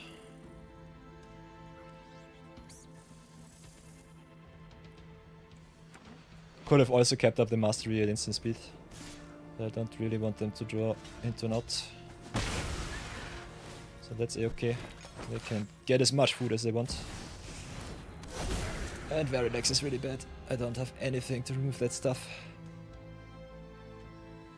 Yeah. That's really bad. Verilex sucks. They can also return something. Can return the Sun or the pigeons. Okay, Arada's nice. So what now? Can play the teal, fight the flyer. No, we cannot. Can just play the Oryx. Would love to hit another land. Would really love to. Maybe play the Oryx, see what's on top. We can still jump block with the Lurking Lizards at least for some time. Ooh, Clutter Cluster is also quite nice. So pass for now. See what they do.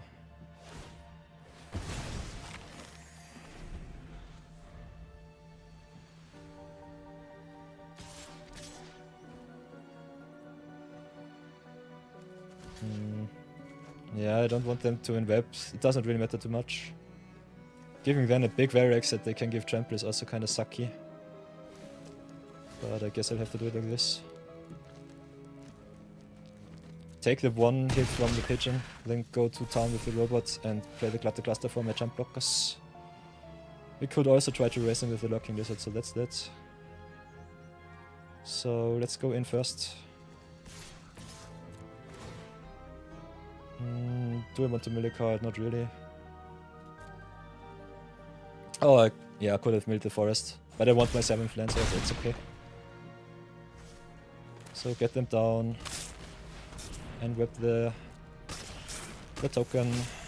Cut the cluster, gain some life, get some blocks. So that's good. Got also the flyers to go over the Brawl Decks' top, so that's good. But they get a free removal spell every turn, and that sucks.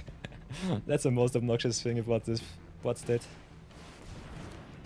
Hide and Mundanity would be the perfect out for Verilux, but unfortunately I did not see anything. Other than that, we also have 2 Snatchbacks in deck, so that should be also fine.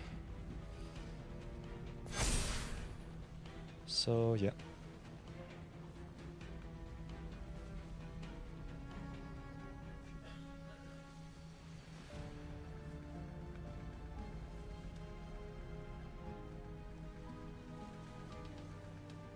I guess they just decide if they want to raise me with all of their board, or if they keep the Verilux back. I personally think they should definitely pressure me as much with the Verilux as possible. Attack with the Sun here, that's fine, I'll take the 4, doesn't matter. 4 is not too bad. Whenever you attack, you mill a card. Don't need the extra forest, I think I'll do it like this then. The extra counter on the city pigeon sucks. So what can we do? Play the Aurora. Grow our lizards even more. Play the Perilous Lunge. Counter on the Aurora. Would have loved to give the counter to the tier. But yeah, Lunge fights. So that's a bit of a no-no. Also, Aurora being able to give our Lurking Lizards flying for 1 turn is really good. So I think they might get pressured a little bit too much by the Lurking Lizards here. And next turn we can force our way through our deck if they don't remove the Aurora. So I think we are really in a really solid spot right now. And I think I let them have the out for the Aurora first. And then blow them out with the Lurking Lizards if I can. So another land on top, that sucks. Teal only triggers Engrave, so let's go attack first. They can pump up the characters to be a 4-4. I could trade with the Lizards, but I think it's better on the defense for me. And we just need 1 attacker. A little bit of splash damage is good enough.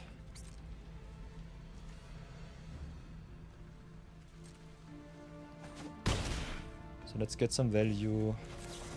Get rid of the Sun, I would say. Can bounce back the Verilux.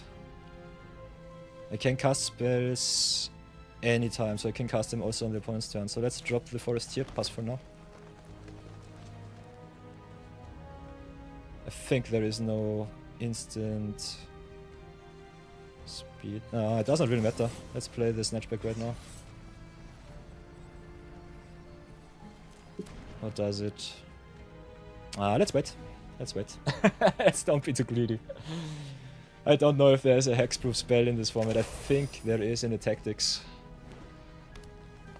But other than that, it should be still okay-ish. It doesn't matter too much. It just gives them 1 extra draw to draw the out for the bounce spell on the Verilux. So they can attack. Doesn't really matter too much. And end of turn I just bounce back the Verilux, draw another card. This would be my play. Do you have the tactics? And the concession, nice, nice. So here we go, we set our counts. Go on to the next games, save the rest. 23rd it is, 73 it is. Through the Omen paths, let's go.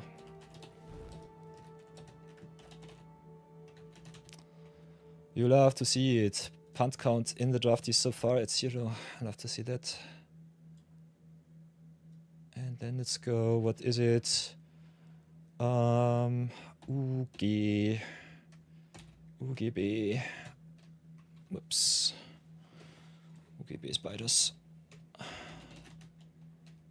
Spider villains.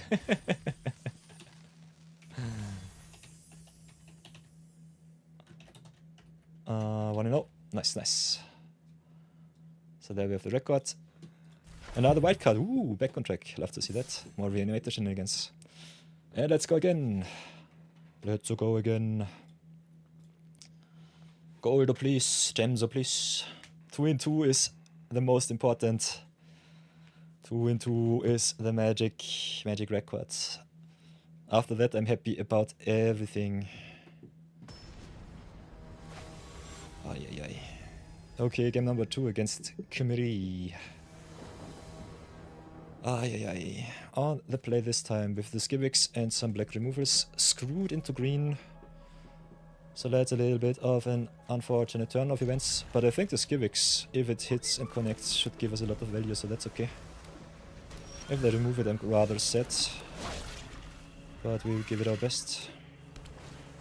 Okay, Vexbot is an immediate answer. Bye-bye with this thing. Ooh, there's our forest, that's good. Play the Skivix and pray that it lives. If it gets even one hit in, it's so good for us. And even if it's engrave, it still gives us value with some counters. And the ability lives on, the symbiote does not care. And it's also a spider here, which is rather fun. A little bit strange in blue-black, because it likes more villains, but yeah. Still okay. So far we have not been punished by our mana base. I'd love to see that too. Have a lot of double green and double blue, so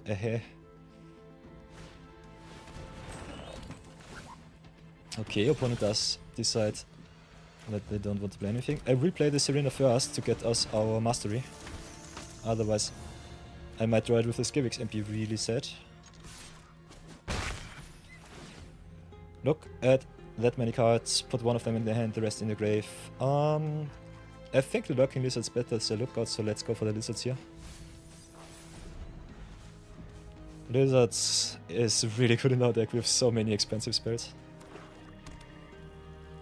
Playing against blue, red and black villains, okay, with Naya. So Naya is tough. Can get back something big from our grave or exile, target enchantment. That they can just flash her in with the Tree Trolley is kind of bad. Could exile the trolley. There are some place. Could also just try to tempo, but Naya cannot really be tempered with flying haste and stuff. So I think we go for their mana base first, take another 4 in the air, and then just try to bounce. We play from behind, but it should be okay. If they play 5-color shenanigans, I will definitely go for their mana base. Sucks for our attack, but otherwise it's still okay. Because if they don't have a plains in deck, it should be rather nice. So we can bounce the Naya and they cannot replay her, and that should give us a tempo back.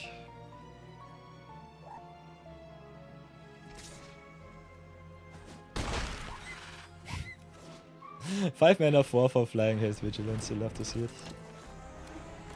Okay, no white so far. Ah, yeah, swamp is nice.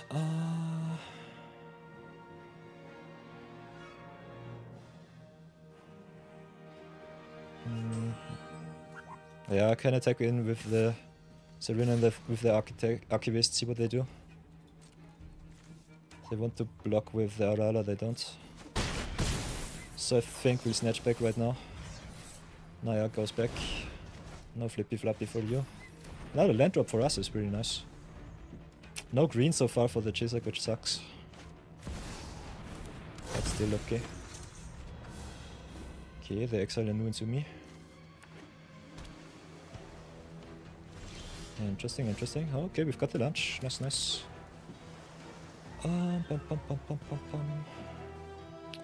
So we can play the Lurking Lizards, bounce back the Rala.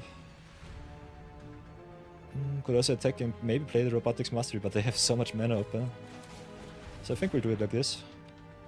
Get as much value as possible. And then let's go to attacks, see what they do. Guess we force them to have something or double block us. Okay, they've got the early lurkers, that's fine. Then let's see how they block. This will be interesting.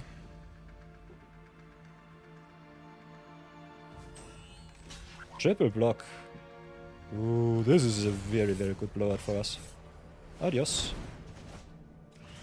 This trade is very good for us. Naya down, lurkers down, and they go down to 6. They have to replay their Rala, and we've got the lunge as removal. So that's awesome. Unfortunately, Lizards does not trigger with the snatchback, but it's still okay.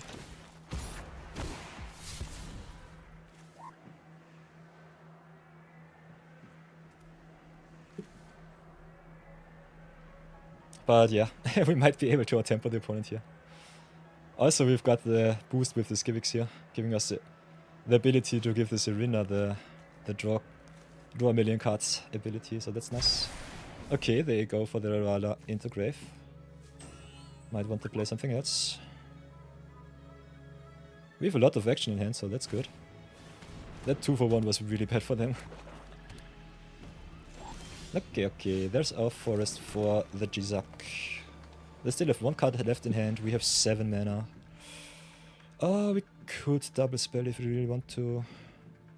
Might try as well. Could also just go to attacks and activate the Robotics Mastery.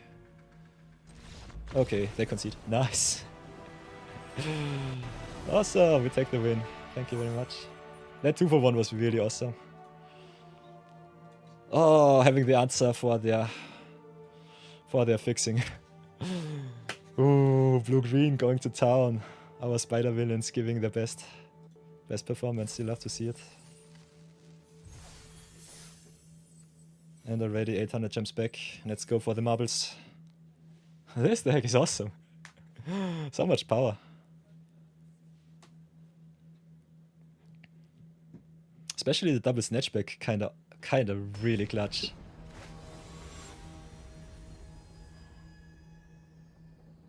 Okay, game number 3 against Master. Color screwed once again. We've got the lizards into lunge, so I think it's okay. But also the archivist to get us something back. Our mana base might come to bite us this time, but let's pray. Also, if Skivix gets in another attack, it should be awesome. Skivix kinda good also for the modify deck, because it searches through a deck based on its power. Okay, we could give the Lurking Lizards a little bit of a boost. Fight the Crime Scene Instructor.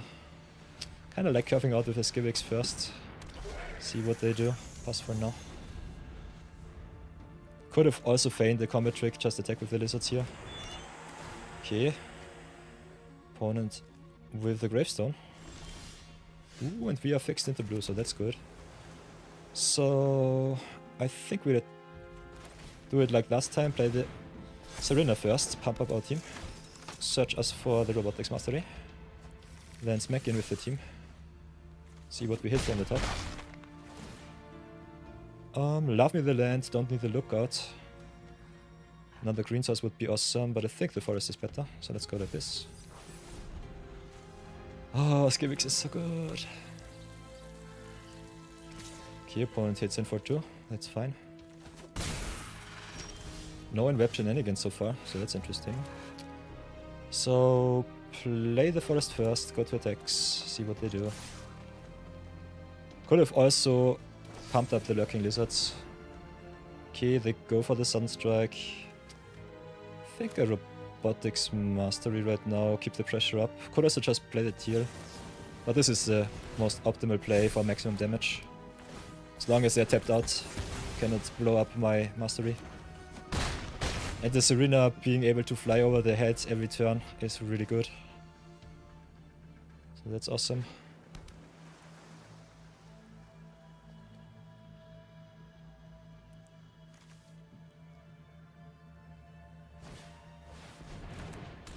And there's the concession. Nice, nice. 3-0. Love to see it. Ever so close to diamond. That's really awesome. 3-0 already. All of the value cards are so good. What do we hit? Ooh, Forensic Researcher. Untap shenanigans are really, really strong in Historic Brawl. Ooh. And also can exile some cards with Collect Evidence. Which is quite nice. Quite nice.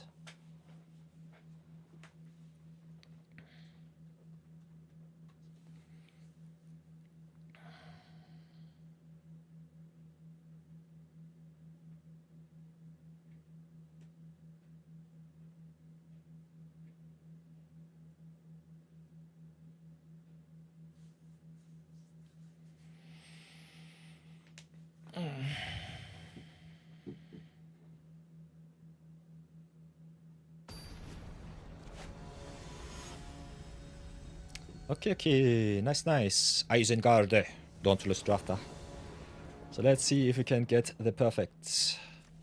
Our color's good into blue-black, but that is hopefully not the problem. I think we still keep this hand. We are on the draw. Now we are on the play, so yeah. Let's see if we get wrecked by our mana base this time. Not having any dual land sucks really bad. Might have been a little bit too greedy. But I think the black splash is definitely worth it.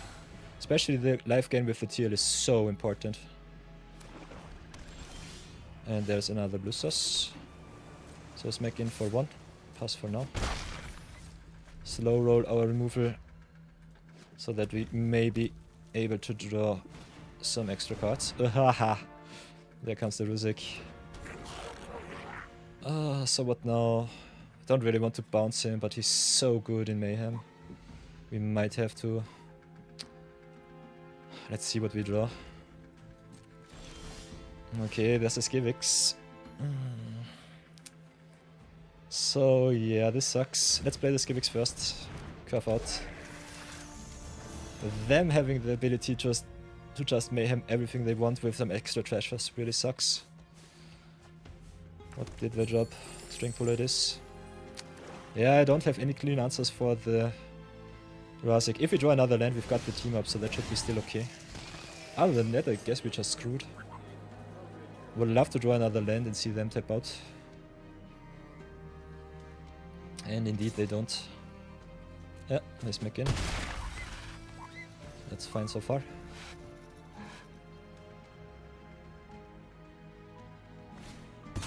Okay. Shields are down. So 1 extra turn to search for the answer. Come on. Please. Give us a land. Yes. Lando, please. Lando, thanks. Then play the terrific team up. Deal. Creatures, 1 or 2 creatures get +1/+0 when they deal damage. Get rid of the Razik here. Pump up the lurking lizards. I can offer the trade with the Skivix. I think that's okay. Otherwise we draw another card, which is also nice.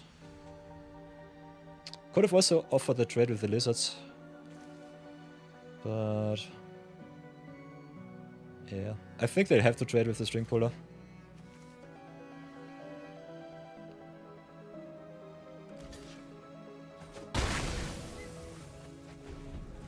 Could have also kept the Skivix back. I think the attack with the lurking lizards definitely also worth it. But has a little bit more of potential to get awesome with the Skivix. Black-red a little bit tough to deal with. Okay, we've got the other Chronologist which fixes our mana.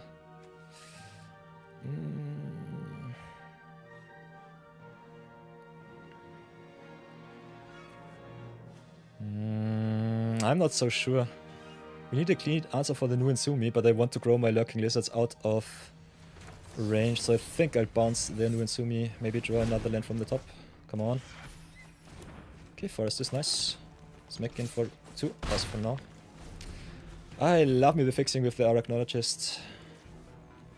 But yeah. Giving them the free discard is really, really bad for us. Also, they draw another card for each card that they discarded, so that's that. So maybe we get another turn where we can drop our fixing and go to town. Other than that, I would just love to draw my Swamp from the top. Alright, they've got the Desecrax too. Desecrax into Ruzik is really good for them. Yeah, this sucks. Would have even been worse with the Nunsumi. Okay, there's a removal spell. That's good. So what now? Yeah, the Rusik sucks. Desert Crest sucks. Nunsumi is really bad. They have a really awesome deck here. So what now? Could up our mana count with the Arachnologist. Does not do too much. Kinda like having the Orcs. Could also just double spell the Teal and remove the cracks.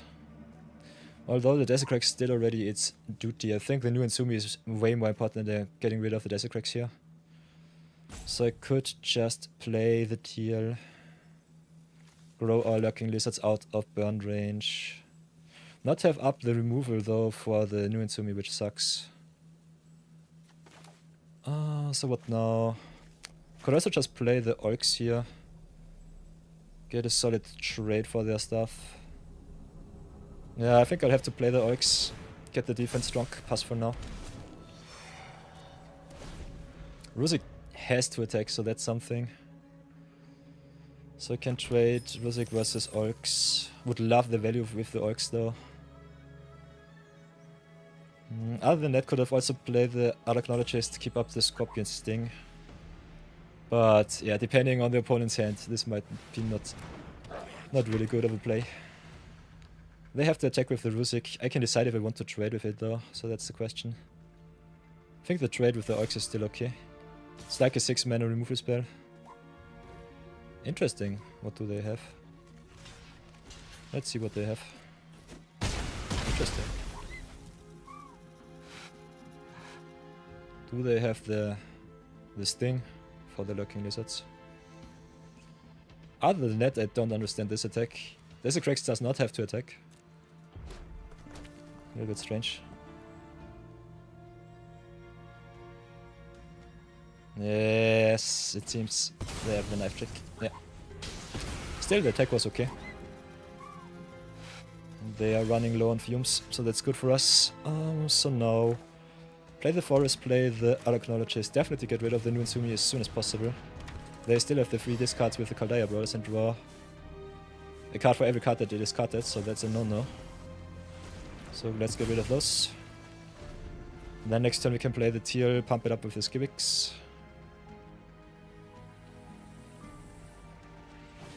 If we so desire. Skivix gives only 1 counter, so that's a bit of a no-no right now.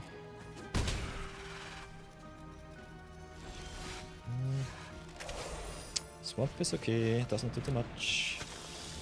Oh, I can still try and trade with the Teal, so that's something. Against this card's other abilities. Cannot give any counters. Can just stay back for now. Could also just attack in with the Arachnologist, which I kinda like. They need some removal. We draw another card. The rest go into grave. Can get back the lizards. Kinda like me the Rala in hand though. So I've got some options. I think a Rala in grave, giving 1 counter to the Teal doesn't do too much. Still the best card that we can drop. So it's okay. Still not happy with where we are. We are a little bit tough to raise with the Teal in play, so that's good. Skivix giving its ability to other creatures is so broken. This is so nuts. I loved it. I love it so much. Okay, they attack. Draw this card, draw. It's fine. I think we'll trade with the Wardens as soon as possible. Get the value from the Teal. Still have a lot of action back in deck, so that's okay.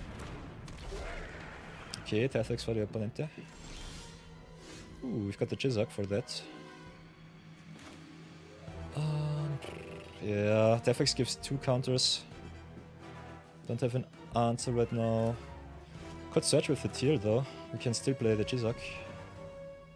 Put 1 in the hand and the rest on the bottom. So let's have a look at our deck. There's a snatchback. So I think we'll try to race. Play the snatchback, bounce the Death Axe. Have a look at our deck. Ooh, I don't know. Architect is nice. Rest into grave. Let's go for the mastery here over the tier.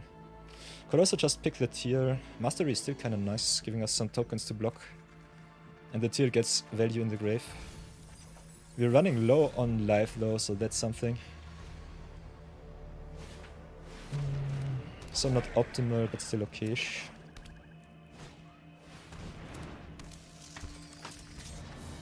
A little bit strange how we tapped out, but it's still okay.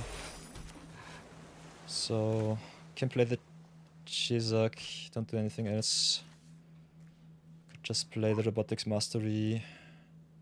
But I love to play this on the flyer. Other than that, do we have any removal? We've got the Lunge, which is horrible against Death Touchers.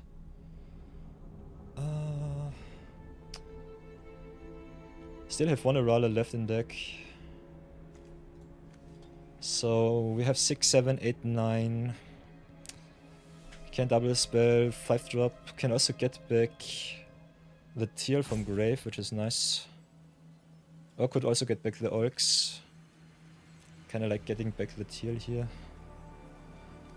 Oh, we could also tap down the Arachnologist. Still have 4 mana left. So maybe go like this. Play the Chizak as defense. Can also pump it with the Arachnologist, which is kind of fun. Then play the Arala, stay on defense for now. And if you really want to, we can get back the TL2 with the Archivist if we need. If we need to, it's nice. Okay, no removal for the opponent is really good. Brawler's getting Menace is not so nice.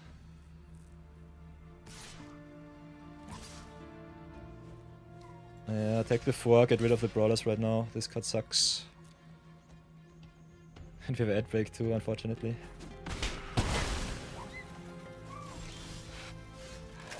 Okay, Serena doesn't search for anything. Unfortunately, yeah. So what can we do? We can give the Chizak flying.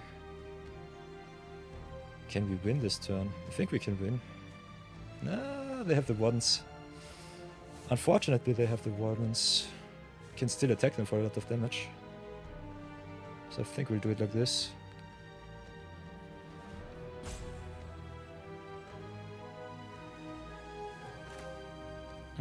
Could give the Arachnologist flying.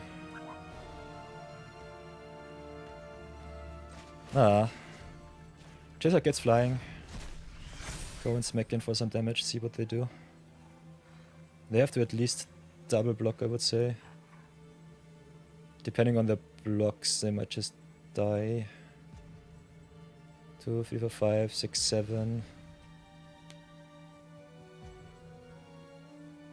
Yeah, let's go in with the team, see what they do. And we have still some blockers with the Mastery left. So that's nice. If they want to double block this Arachnologist, they just die through the Chizak. Okay, instead they go like this. Then I think we will just punish them as much as possible. Pump up the Arachnologist, go to town. Get some jump blockers.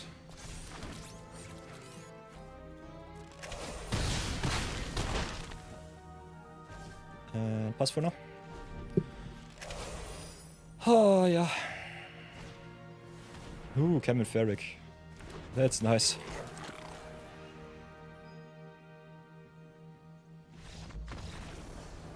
Awesome! We did it! We trophied our draft, awesome! We'll love to see that. That's really fun. That's awesome. So let's wait another minute for everyone to come back and then just, yeah. Have a little bit of a deck review. Nice.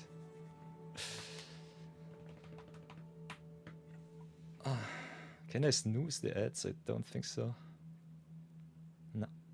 So let's wait for everyone to come back and then have a little bit of a review.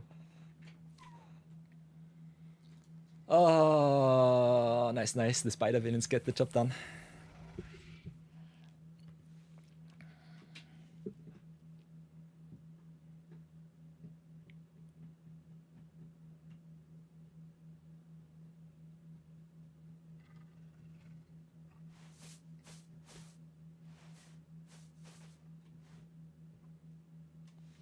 Hello everybody, welcome back. Sorry for the ad breaks, I was so focused in the game, but as you can see, whoops, we've trophied.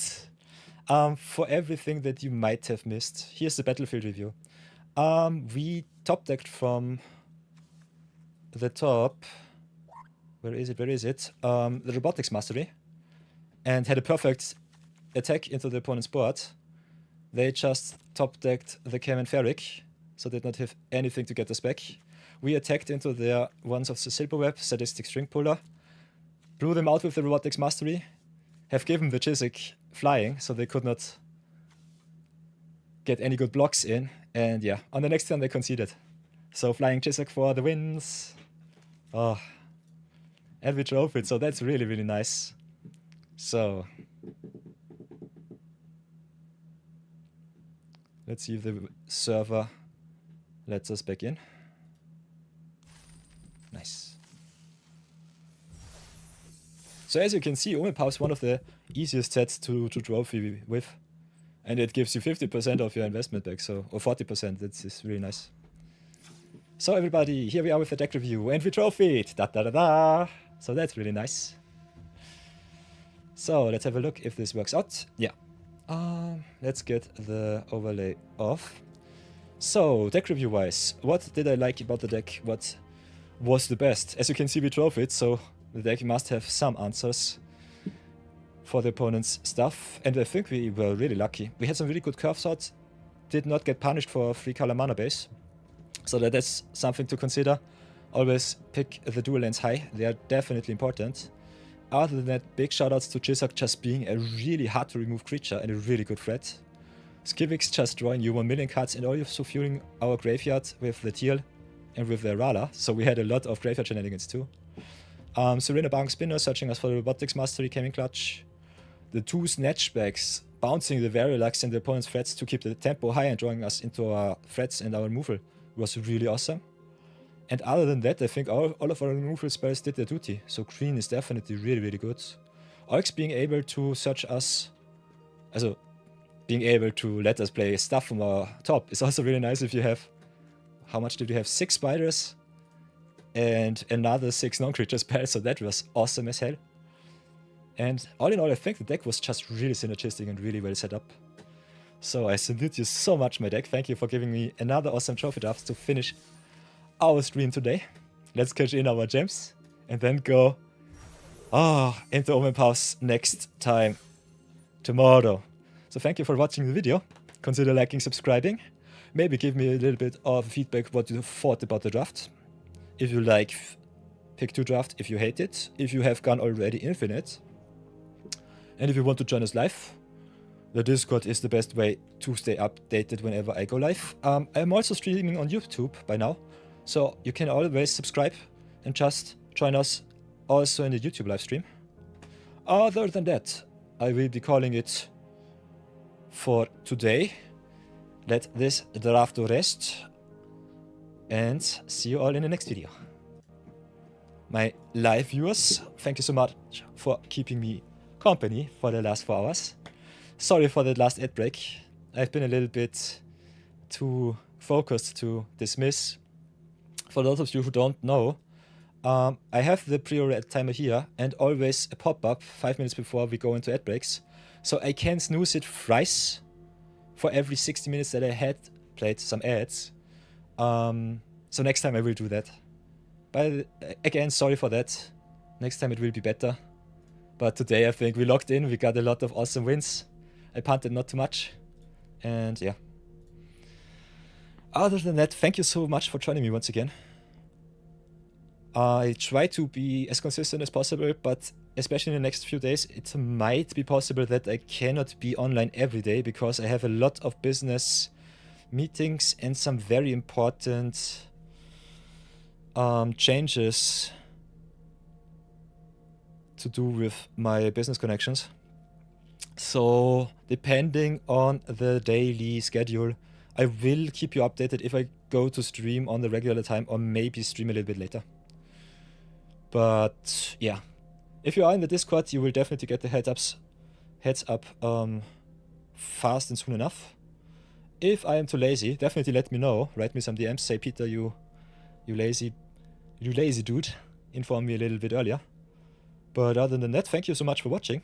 Thank you for joining me once again. Thank you, Marathon, for giving me the option to brew around with Kwain a little bit. Really fun card. Really awesome group pack commander. And yeah, let's continue our winning streak. Have a lot of fun.